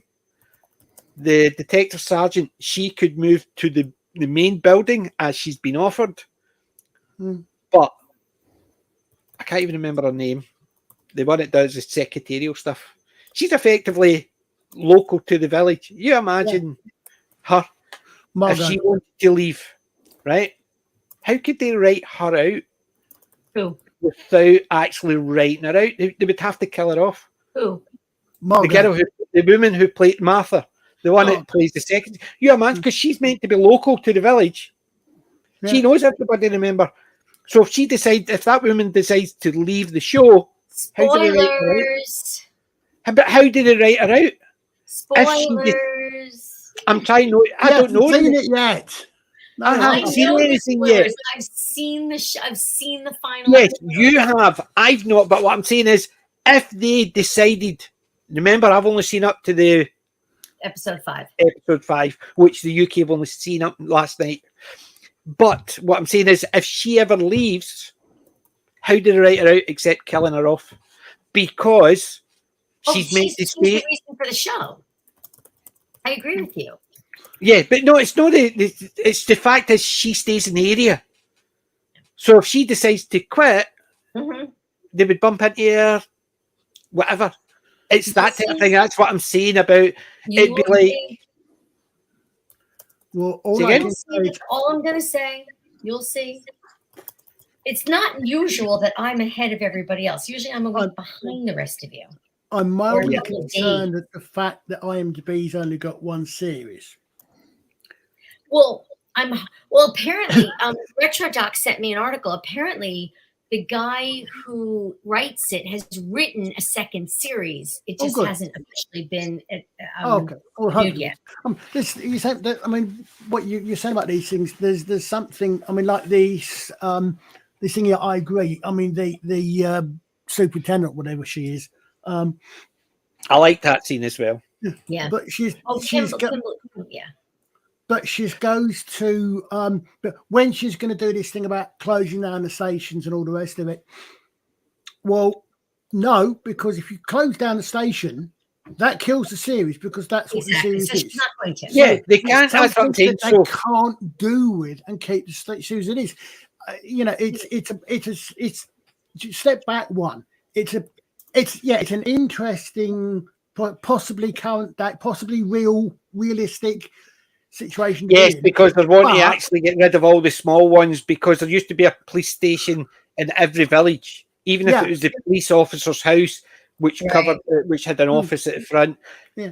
But now there is a police station in the village that way, but the village that way, no, in this village. So I mean, it's very well, but they're doing it, and they're not going to do it, because if they do it, interesting and realistic as it may be, it's going to kill. It's going to do away with the thing for sure. It's the same as it's not going to. It's not going to do away with the show, but it would change it significantly because it wouldn't be the local community type show. It would be one because they would be moving into a city. But again, it's like you could. It's like they decide in Death in Paradise. Oh, we are what's his name?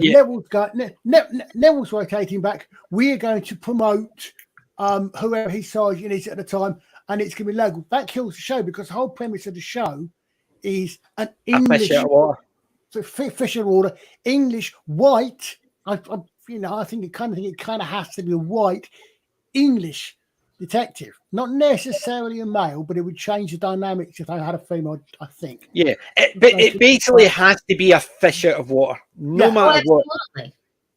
Yeah, it has to be the fish out of water because of that. And do you know something? See, if I had a choice, I would like San to be real. Wouldn't that be a lovely place to live? What's in Guadeloupe? Yes. No, it would be about as nice a place to live as St Mary Cray, Midsummer.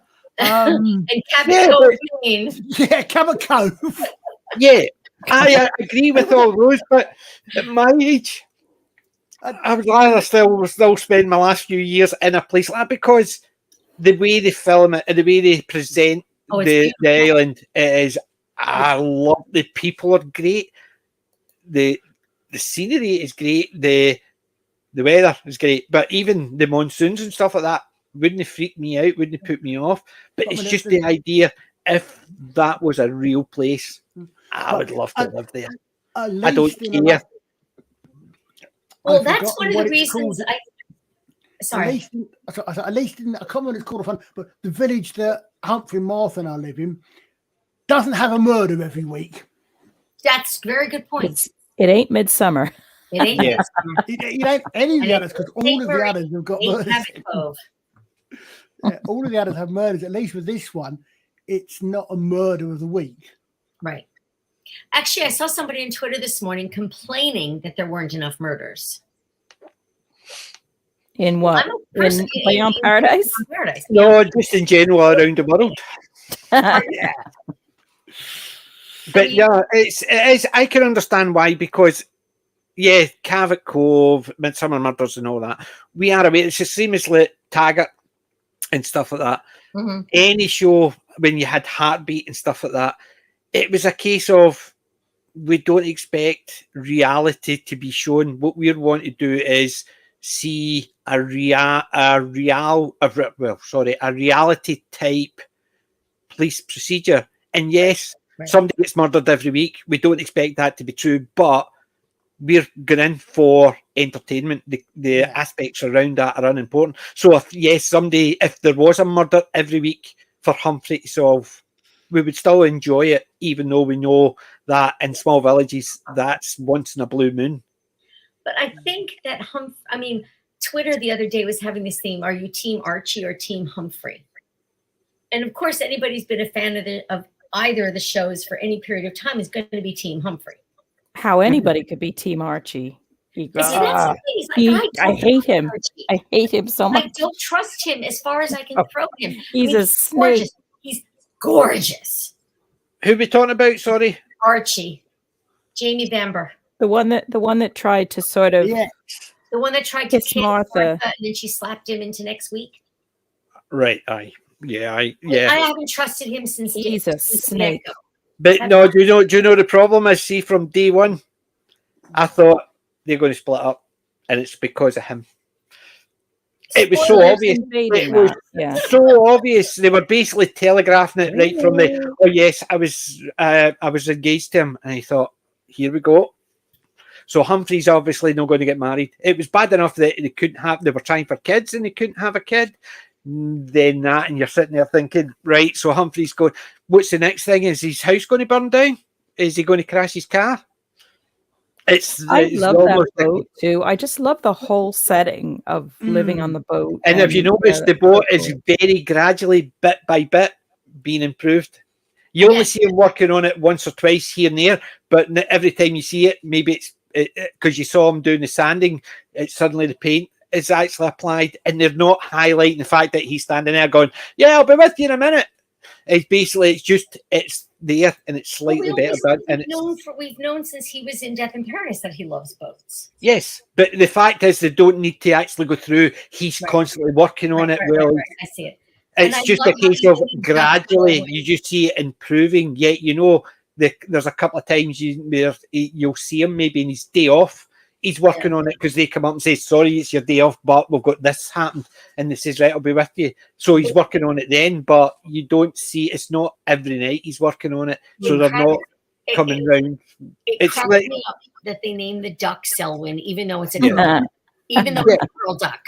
It's like NCIS. Gibbs is always working on his boat, so occasionally they're always down there and he's talking them through. You don't see that with Humphrey working on his boat and they come to talk to him and while he's doing that. Absolutely. It's just the fact is it's gradually getting better and better without over the top. We're coming to talk to you, Captain. Shh. it's that sort of thing. So I thought it was quite a nice way. One thing that did stop me about it, and I was going to maybe I'm old fashioned, but hold on a second. But he falls in love with Martha. That's why he comes back to see her and be with her. And 6 years later, they've engaged. I mean, I don't know, maybe it's old fashioned, but it seemed to me that there's been 6 years there that and they're trying to get pregnant before they get married. You know, I'm thinking, I would have thought after 6 years, I would have expected them to be married, but maybe that's just me. No, I would have also, believe me, Yes. I thought they'd be married too, but I guess there's more tension if they're just engaged. And also the fact is, I would expect season 1 to be the final season based on how it finished, because he left Paradise. Let me finish. How episode 5 finished? I would expect season 1 to be the finish based on how it finished the last episode, right? Because he left Paradise because he fell in love with her. Is he going to stay there where she's working along the road? No. He's going to he could be posted anywhere to get away from that. But is he going to sit there with her along the road? Because remember, he's moored outside her mum's house. So it's that aspect of being able to say anything.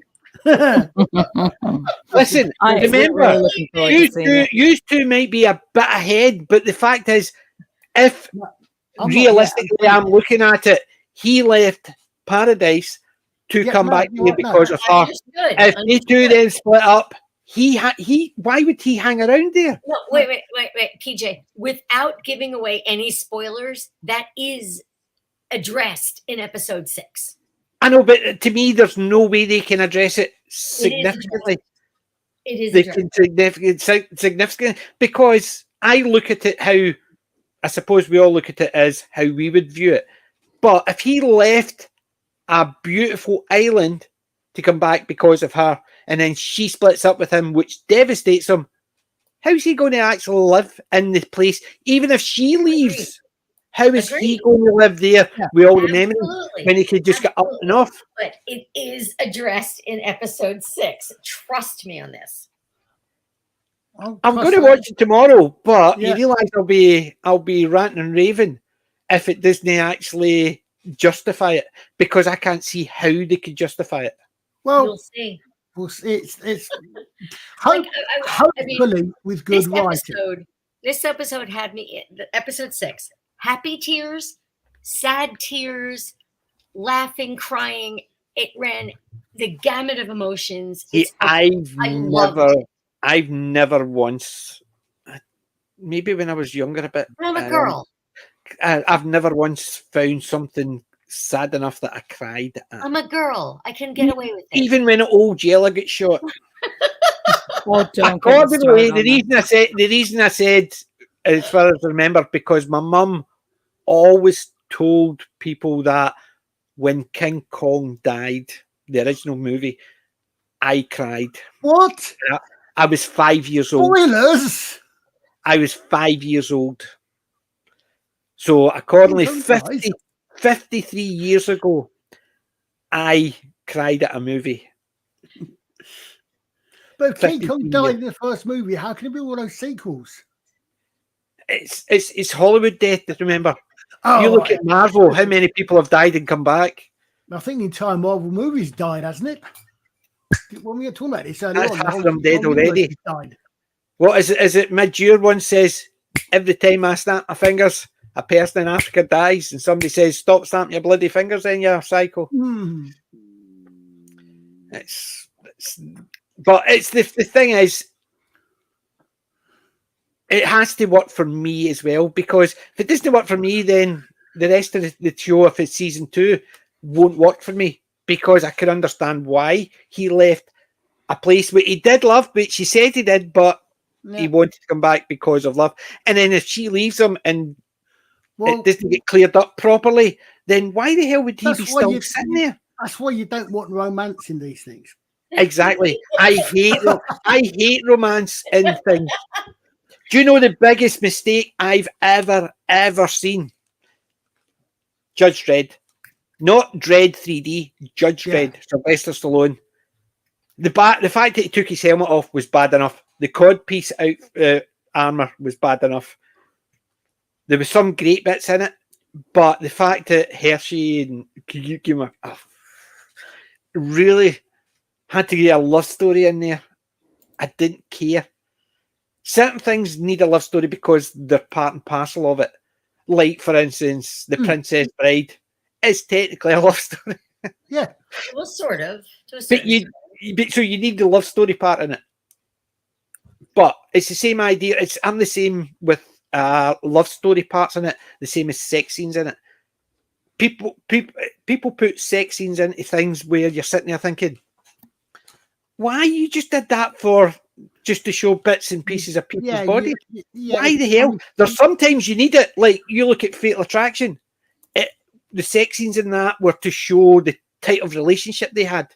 So that was necessary. But Rome, the sex and violence in that was needed because it was to show how cheap sex was and death was and life was. But when you're watching a movie and suddenly there's a sex scene, you're sitting there thinking, what the hell? You're watching something like Death in Paradise, Beyond Paradise. You're watching it as a crime drama. I remember way back when the bill first started, they said every single scene in the bill will be shot from the point of view of or featuring a police officer. You will never ever see anything that is not to do with the police. They moved at some point. They moved on so that they brought in some bits and pieces that were outside the workplace. But London's burning. Yeah. I loved the early episodes of London Burning because it was all about in the police station, in the fire station. And the thing is, it wasn't all about fires. There was a thing. It was about how they all lived together and the relationship. Like you had Sick Note, and he was always this, I'm doing this and all that. But outside, somebody says we bumped into him and he was basically just sitting on his Todd. He wasn't the big thing that he always is. But then they would be out at the pub more, or their family would be involved, and you're sitting there thinking, it's no London's Burning anymore, it's just another drama. Soldier. Same idea. And as soon as they started doing it with outside the barracks and all that, it started going, because they think they have to change how it works. And they don't. Look at CSI, Las Vegas, not the New York and the Miami push. I'm talking about the good one. That went for 13, 14 seasons. You just see Gary's comment about Judge Dredd. He's on a roll. Gary's on a roll. Shut up, he's rolling. Oh dear. No, the one up, the Judge Dredd one, Pete. The one above. Thank you, Gary. Right, I'm not looking at that because it's distracting, bugger. Nathan Paradise is definitely one of the best ones. Judge Dreadlocks is so funny. Nose thingy. But yeah, Nathan Paradise. But you know what I mean? I know I rant a bit in pieces about it, but I think they need to actually, for me, they have to do it in such a way that season 2 makes sense. Because if they do it in such a way, I think that doesn't make sense to me. I won't watch season 2 no matter how good it is. It's the same as like Picard season 3. Everybody's saying, "Oh, it's really good." I don't care. Season 1 or 2 ruined it for me, so I'm not going to watch it. It's the same as Doctor Who. People say, well, might be, I'm just saying, in the future, somebody say, you should watch it, he's really good, he does this. I don't care. It's already been ruined for me. I don't need to look at new stuff that has been ruined for 4 or 5 years just so I can watch it now, because I've already ruined it for all that. I've got plenty of old stuff that I can go and watch. I don't need to rewatch new stuff. I don't need to watch new stuff. Because I'm old. Give episode 6 a shot and then make your decision. Don't make your decision after episode 5. make it No, happen. I've already watched episode 5. That's what I'm saying. That's Episode insane. 6. Don't- Episode but don't 6 make is- a decision that's when on- only that's on 5, my 6 watch. over. Hey, episode I'm gonna 6 get is my on my hammer watch out in a list minute. for I was gonna say, tomorrow. It's already on my watch list for tomorrow. I've said Yeah. that. I've got 6 for tomorrow. Okay, But good. I want to hear they what have to do it in such a way that it makes sense to me. Or I'm just one of those ones. I don't go. Understood. I can forget it. I'll go back and watch it. But you're only 83% through. I want to see you watch the last 17%. Right, but it's the same. It's the same as like Father Brown, right? I watched Father Brown. I've got 8 seasons of it, Uh-huh. right? Accordingly, there's 10 seasons. So I got to a point with Father Brown. I thought, yeah, it's not doing anything else for me now because they must have changed part of the story that I thought doesn't make sense. So I stopped watching it. Yeah. It was the same as The Expanse. I don't normally like it, but it was somebody recommended it. I started watching it. It was really good. And then season 4 happened. I didn't even get into halfway through it. I just went out, didn't even watch the rest. I just can switch off halfway through. It'd be like watching a movie and the last 10 minutes, something happened. I go, right, that's it. I would switch it off and just put it away. Well, don't I understand need to completely, but Mm. give episode 6 a shot before Oh you. no, it is on my watch list. It's not as if I'm not watching it, but by the end of that, they need to justify for me to watch season 2. Understood. Understood. That's I all want I'm to hear what you think of episode 6. I know it's my only slight counter to your point about not watching, going back to anything, and I agree. I haven't watched Picard season 3. No, I heard it's good. I haven't watched any of the. But my only counter to that would be, and it's the same counter I would have with Doctor Who, if it improves, right, is if you do go back and watch when it does improve, you are then encouraging the improvement. Your reward, your Yeah, I understand that. I can You're understand doing where positive people come reinforcement. with that. Yeah. But my attitude is, no, don't screw it up beforehand. Then if you've screwed it up and then you expect us to forgive you, tough. Don't do it in the first place and then I'll watch it. That's my attitude. no, I can see that, but my counter to that, my counterpoint to that would be true, but if you don't, then they've got no reason to. Yes, they have. Not encouraging them. They just stop making it, get rid of it, and then don't continue as if the 2 seasons that they did before didn't appear. They did, because it's season 3, so they're still on the same show. It doesn't matter if they've improved it. There's 2 seasons that screwed it, so you're going to watch season 3. So in effect, you're watching. The sheriff says, right, this is the new Picard in season 1. Right, that's okay. I would give it, because there's a new TV show. Might have, but they're still taking it over from that. To me, my attitude is, you screwed it up, so why the hell should I give you a second chance or a third chance? We gave you the second chance for season 2, made no difference. So you want to give us a second chance again? No. So do it from the beginning. End of story. Yeah, I think it depends on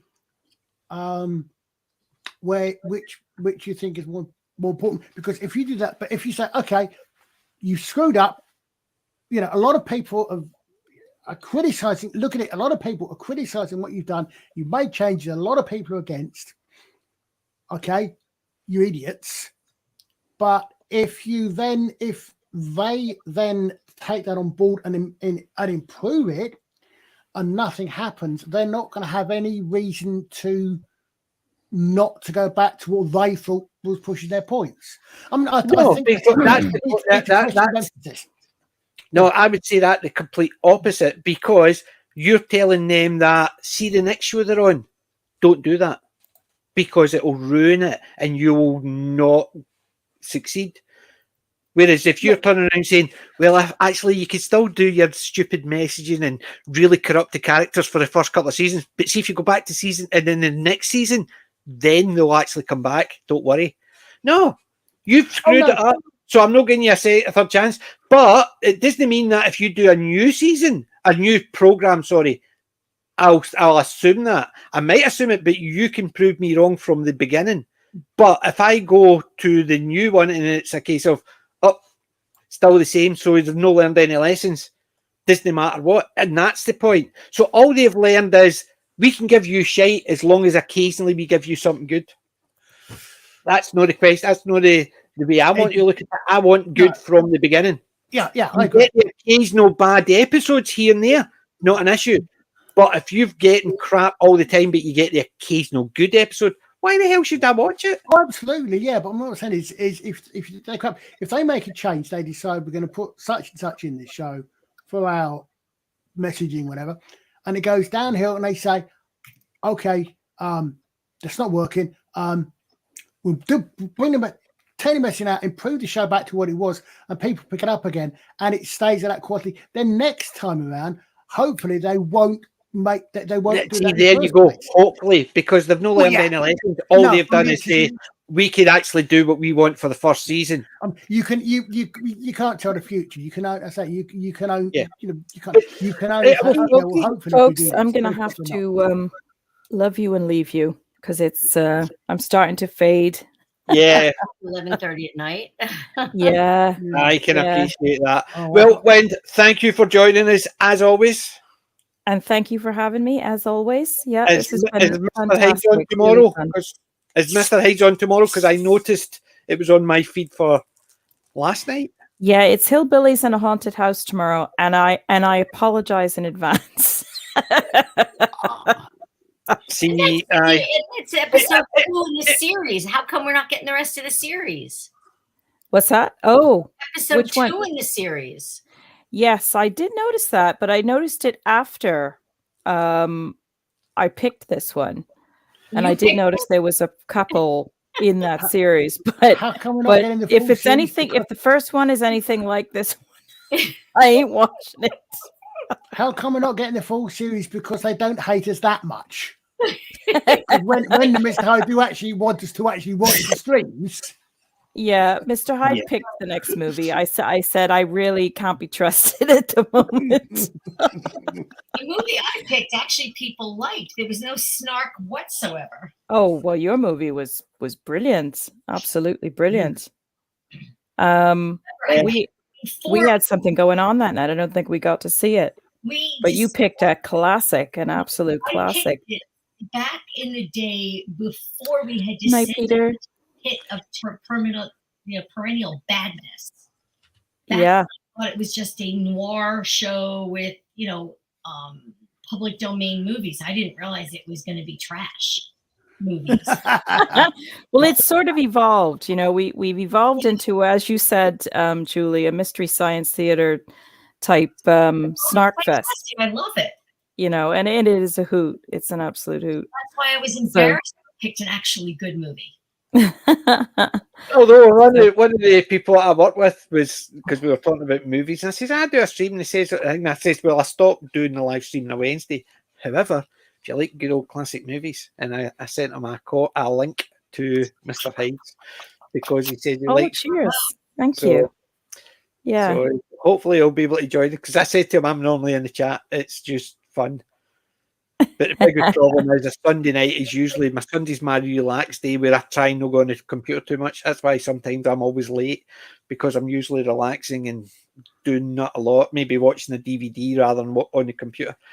And I think, it's worth watching tomorrow's stream, tomorrow's B movie stream, just to see Mr. Hyde's, just to see Mr. Hyde's. Very good, Gary. Just to see Mr. Hyde's sudden cameo. He comes on camera because we have our avatars. Well, at one point during watching Hillbillies, he came on camera and did something, and I nearly fell off my chair laughing. And it's worth it just for that.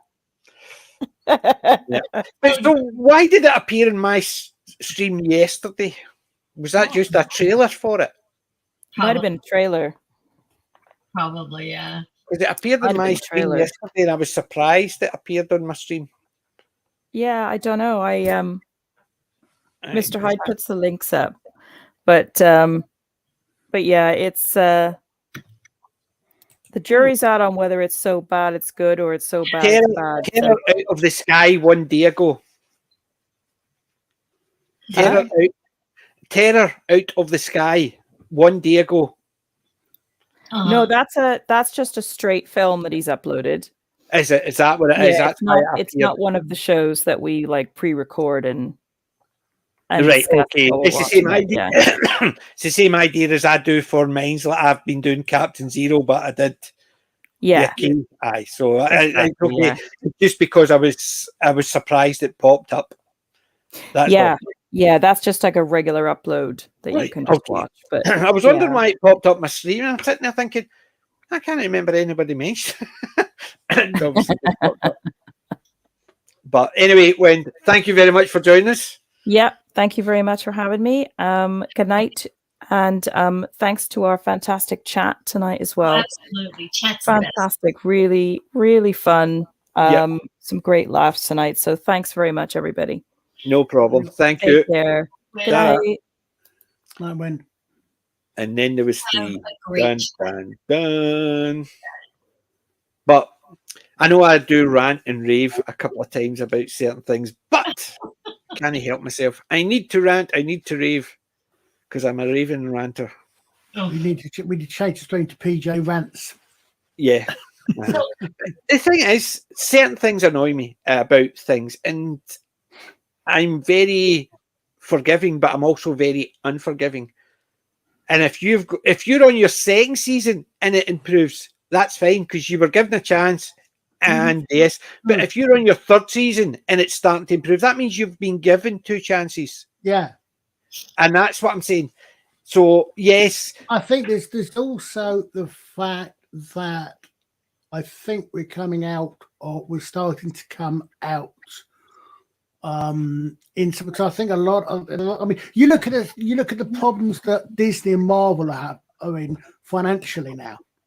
Yeah, they're getting to the point where they're not making money, and it's actually hitting them, and it's hitting someone where it hurts, and they're coming up. So they're actually perhaps wanting to make better stuff. So maybe we're on the way up. Maybe not. See, that's the difference. I don't think they want to make better stuff. They want to make money. But they want to make money by making the stuff that they want you to watch. So they don't know, they don't realize that doesn't make money. All they're saying is people aren't buying our good stuff. So what do we do? So that's the problem. They're not making it better. They're actually, as far as they're concerned, is we're not watching the good stuff. So they'll have to make crap. And that's the problem, because they think they're actually doing good stuff. The fact that they've constantly been doing it and nothing's changed. And that's, to me, I don't think anything's going to get any better. I've heard even Nerdrotic and all that saying there's usually a 2-year gap because things that have already started have to finish. There's still, actually, you see the people they're employing to do stuff, they're still employing the same crap. And then people are going saying, well, it should start getting better. Where? It's going to start getting better because Avatar was a hit, Top Gun Maverick was a hit, and now John Wick was a hit. You mean 3 movies in 2 years?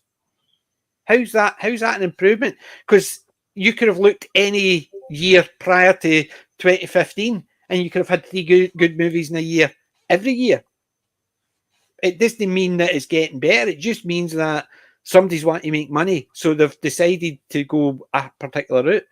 Well, that's the point. The thing is, it's not general. It's just occasional. Yeah, well, the thing is, I mean, the argument will be if they make enough good stuff, people will actually watch it and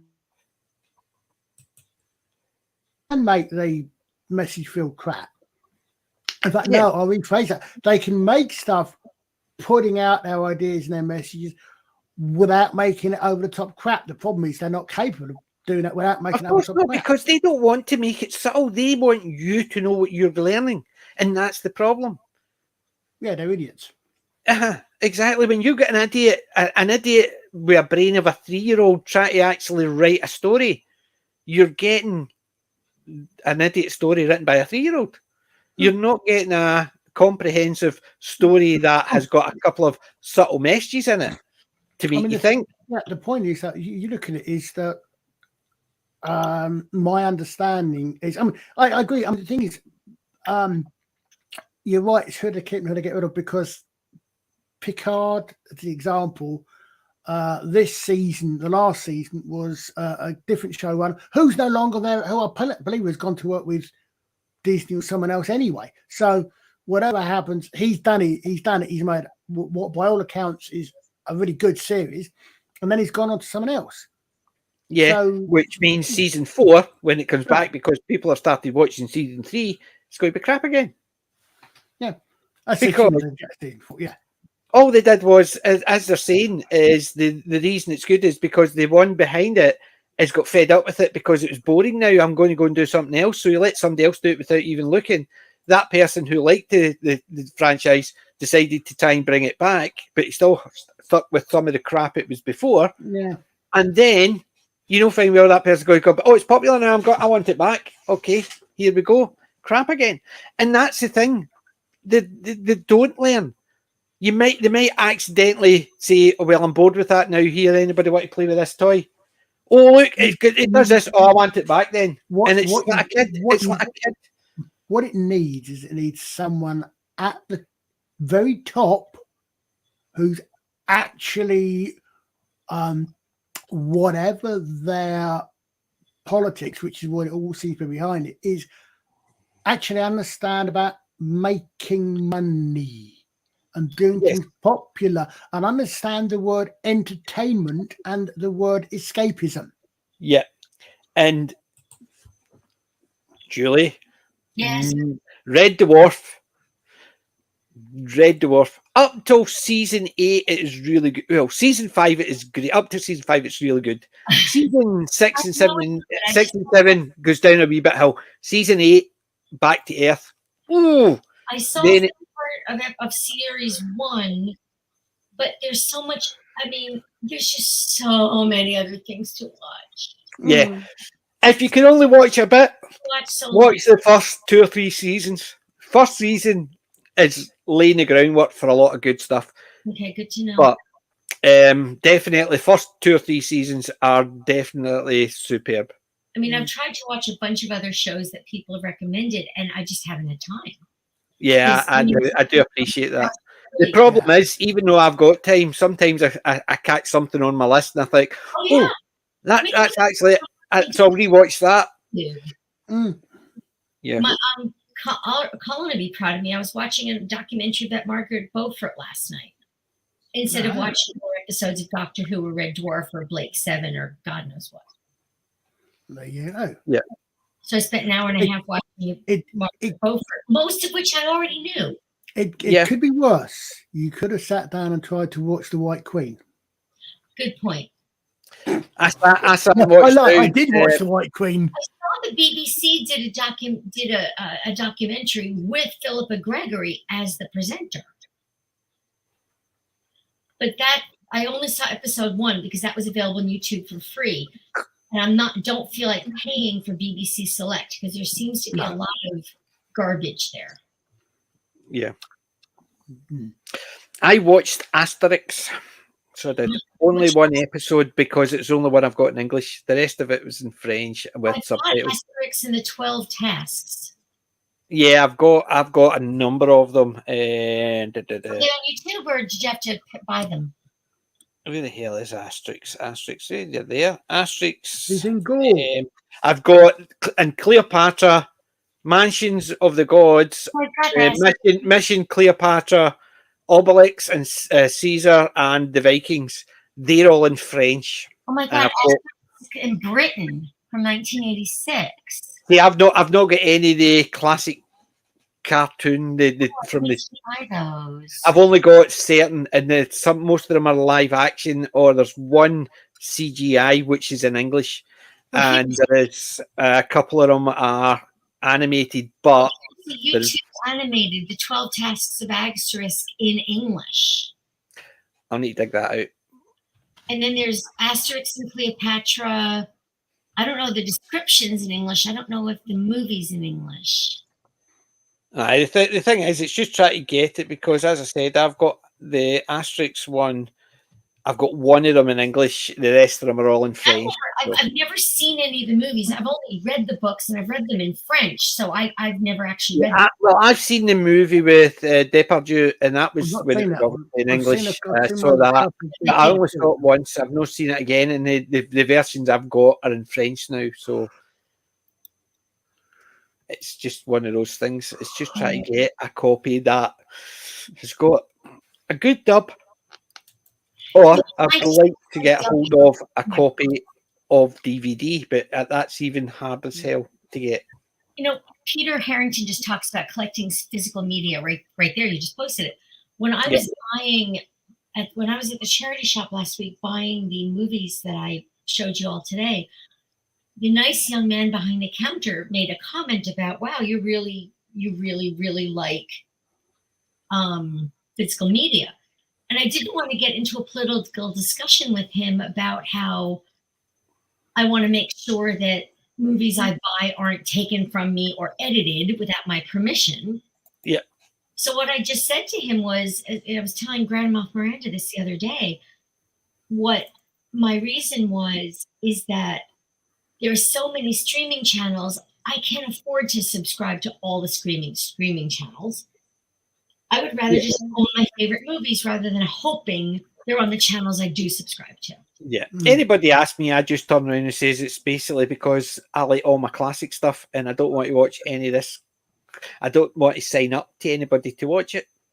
I mean, so I would rather have a copy. I don't know what it's like in the UK, but here in the States, we have a bunch of free streaming sites that they're advertising. They're supported by adverts. Pluto TV and stuff like that. And Peacock and Tubi. And then you've also got your Internet Archives as well. Internet Archives, fantastic. Mm-hmm. I found a 1949 version of Jane Eyre starring, oh my God, Charlton Heston as Mr. Rochester. I actually managed to pick up, remember that one we were talking about? It was the time travel one. You had recommended it to us from the Internet Archive. Oh, Frequency? No. No, it was the one about the room. It was all to do with the crystals in the room. Oh, okay. It was the girl. Oh, I can't even remember off the top of my head. But I managed to, they have it, and I sat and watched. Was it Time Track? I don't know. Have you ever seen Frequency with Dennis Quaid and Jim Caviezel? Is that a movie? It's a movie. It turned into a TV series, which didn't go anywhere. But the movie is really super. I recognize the name of it, but truthfully, it could have been years ago if I've seen it. Jim Caviezel is a police detective in New York in 1999. And he's messing around with his father's old ham radio system. And He told us about that one. Yeah. And he starts talking to his father. To his own father. I remember you telling us about it. I haven't found it. I know I've not seen it. It's not quite time travel, but it is time travel because there is, there's one scene, without giving anything away, there's one scene where Jim Caviezel tells Dennis Quaid, who's alive in 1969, to put a piece of evidence in a bench, in the drawer of a bench, and he does, and then Jim Caviezel runs over, and it's there. There was an episode. I remember there was an episode of the 1980s remake of either The Twilight Zone or The Outer Limits. Oh, I don't know that. Where you had a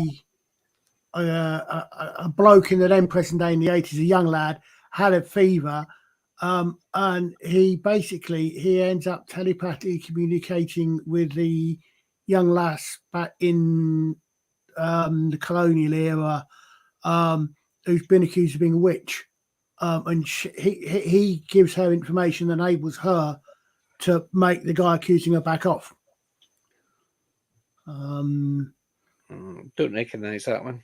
No, it was, you know, I mean, this one, it was, I think there were 2 half-hour episodes each episode was 2 stories in half an hour, so no one particularly quick was. Yeah, Internet Archive's fantastic. I have found a ton of good stuff there. I think searching it is the hardest part to find the stuff, because when you put the search in, it gives you everything. Even if you narrow it down, it just get everything with that word, so you can't even put millions of web pages on there. So yeah, exactly. So it's more difficult to search than it is anything else, even narrowing it down. But it's absolutely one of the best out there. And remember that website for plebs? Yes, I have the link. I will try to watch it. Yeah. So basically, that was one same idea. It worked because I've got my VPN. I always do it from the States just to check if I was sending a link to Colin, I would do it from the UK just to check. And it's that type of thing. What VPN do you use? Surfshark. Don't know that one. Everyone he sponsors just about every other video on the net. Who? Surfshark. Everyone sponsored by Surfshark. Yeah, basically, I think it was the Wi-Files. Initially, I got it, and basically, I got their code, and I got it for something like £3 a month, something like that. Oh, and I booked it for 2 years, and you get an extra 3 months. So I got, 26 months for the price, for a cheap price, and it was like $50 all in all, something like that. But I've got it. I even extended it for another year because I got a good deal. Peter, I think the film you're thinking was Somewhere in Time. Oh, you're right. It is Somewhere in Time. Time and Again is a book. Somewhere in Time. Time and Again is a book that, oh God, I haven't read it in years. They never made a movie out of it. They've talked about it forever. 30, 40 years they've talked about making this book into a movie. The last time I heard about it, Robert Redford was talking about it. It's a story about a man in late 1960s New York City who gets involved with a government project to go back in time. And there was one guy who was sent back to Joan of Arc's time and somebody else who was sent back to another time. And none of them worked because they all got freaked out and lost their concentration and was sent back. And this guy ends up staying, and he finds out, who killed somebody, who was trying to kill somebody or whatever. It's really good. Highly recommend this book. It's really fun. Very entertaining time travel book. I quite like Jodie Taylor's Chronicles of St. Mary's, which is that time. I don't know. They don't travel in time. They study historical events in contemporary time. They don't do time travel. That's what they say anyway. Very good. I must. The last couple I've been a bit slowed up on, but a very good idea. Very good. There's a book called Time and Time. I think that's Time and Time Again. Time After Time, isn't it, Peter? Or Time and Time Again. There's a book called The Jane Austen Project, which is about people trying to go and save Jane Austen from whatever it was that killed her. I tried reading it. I got into about the first or 2 chapters and thought it was really bad. See that one there? Time After Time, I think. I even remember seeing that one. Basically, it brings Jack the Ripper into the future. Yeah, I don't remember the name of the book. Yeah. But what we'll do is we'll start finishing off. Okay. Because A, old, B, everybody's actually starting to flag. It's only 7 o'clock for me, but it's still, 7 o'clock. Yeah. I've got to do an entire practice for a show tomorrow for the show, and then next weekend I'm doing the show. So, what's the show? First show of the year at a little place called Carnarvon Castle. Oh, nice! Nice. So what he means is he's going to be next week doing his archery. He's going for a practice, which means he's got to play darts. Admit it, you're going for a pint and play darts. You just class that as a practice for tax purposes.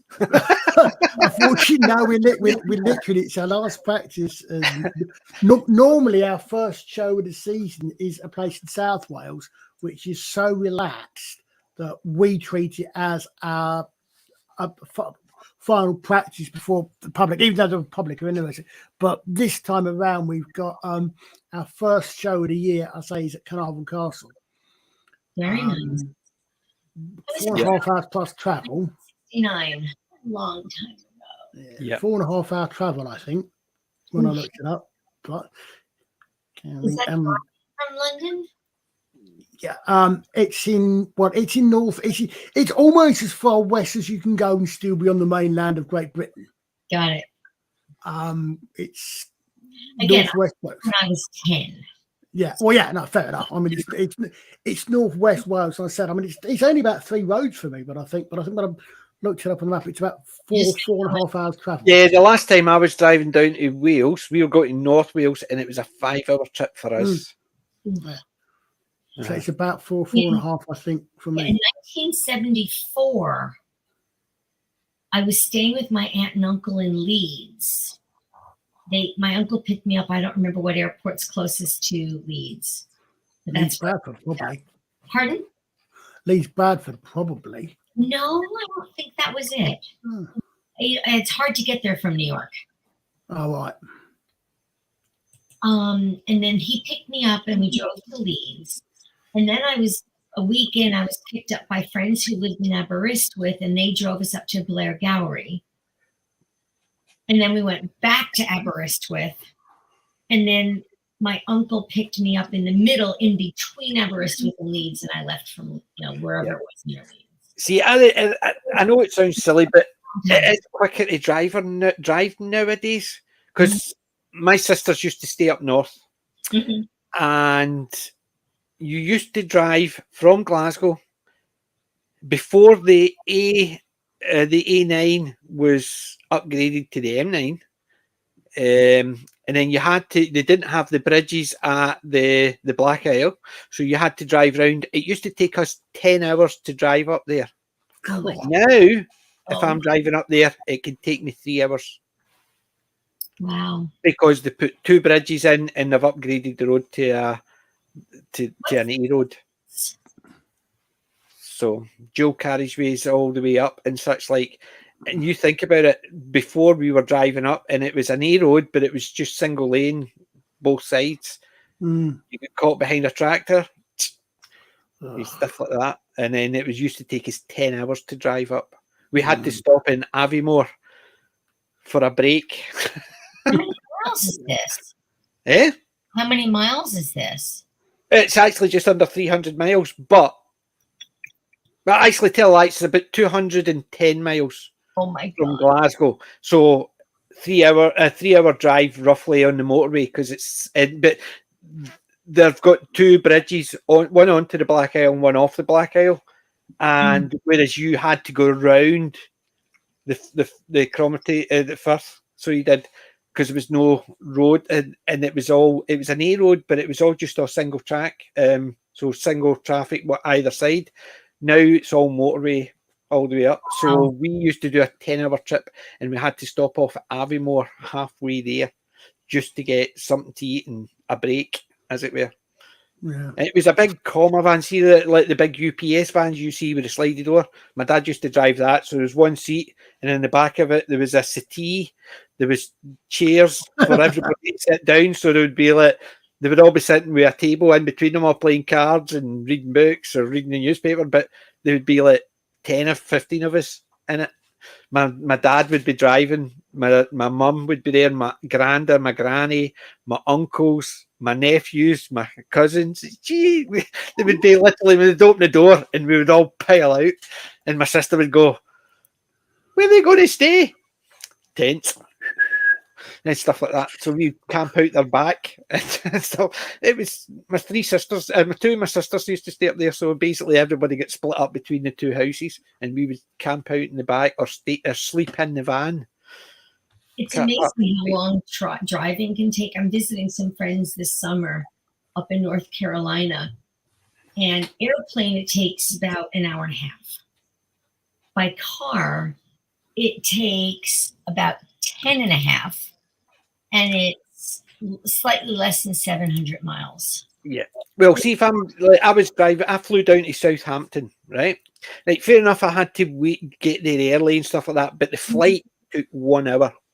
The last time I drove down to Southampton because we were going to on a cruise, which is literally a 10-minute drive from where my office is and work, it took me 10 hours. Oh. Yeah, I mean, so 10-hour drive or a 1-hour flight. Oh my God. Yeah. And I always prefer the drive because if we're going on a cruise, we've got the two big suitcases, and I'm not paying £100 either way for those suitcases to come up and down. Oh yeah. I would rather drive. This particular place I am flying up, it's just easier. It's just easier. But once in 1,370 days when I'm retired, you can tell I can't wait. I won't be going up there in the winter because they're in the mountains and it's cold, and I don't do cold anymore. Yeah. I wish I didn't do cold, but I stay in Scotland. Cold is just part and parcel. I tell you, moving from New York to Florida, I don't miss the cold and the snow and the cold. Because living here for 15 years, I've realized that 28 degrees in a light snowfall is infinitely better than 48 degrees and rain. Because 48 degrees and rain is just cold. Yeah. And 28 in a light snow is not too bad. I can live with that. See, I like the snow. I don't mind the snow, I must admit. You what? I don't mind the snow. The snow I don't mind. Even the cold, because I can put layers on. Right. I hate the heat. Overly hot. Get it. That's the problem. It's just I hate the heat because there's a limit to what you can actually take off. Oh yeah, you can always put more on. Yes, exactly. I do. I get it. So, I'm just actually checking. You definitely get it. Yeah. But he's actually turns up just as we're winding down. This summer. Morning, Gray. Yes, Gray, we're literally just finishing off. You missed us again. And it's Sunday here as well. Come on, Greg. It is midnight here, so we were ready to finish a couple of minutes ago, but we were too busy gabbing. Anyway, we are finishing. So thank you for joining us, even though you missed us. But Colin, you've got anything coming up in FFSI? Not until the end of the month at the moment. Right. So, Julie, you get anything? You're on channels? Anything? I'm just working this week. Yeah. Same here. Same here. Just working. Yeah. So, well, work with. I know. Tell us about it. I'm actually working this week. Next week, I've got a day off because the dogs are going to get the groomer, and then my wife's away for a weekend. Using the word in a positive sense. Yes. And then my wife's away for a weekend with her friends, so I've got the house to myself, me and the two Dougs. So that should be fun. So just relax, which means a Saturday night I'll be streaming, so no change there. But thank you very much for joining us, and thank you everybody in the chat. And as one of the gents earlier on in the chat would say, we ain't nothing without the chat. So thank you very much for joining us. And yeah, yes, great, I know. 666, dun dun dun. The horn's coming next week. So they do. But if we're going for the devil, I've got my Thor hammer to actually protect me. Mjolnir will keep the gods free. Godfrey? No, not Godfrey. Godfrey. Anyway, thank you very much, one and all. We're going to finish up there. Remember, join us next Saturday for episode 79. Getting to the 80. That's how old I feel, but that's a different story. So, ladies and gents, boys and girls, thank you very much for joining us. And remember, we're not old, we're classic. Good night. Bye. Yeah.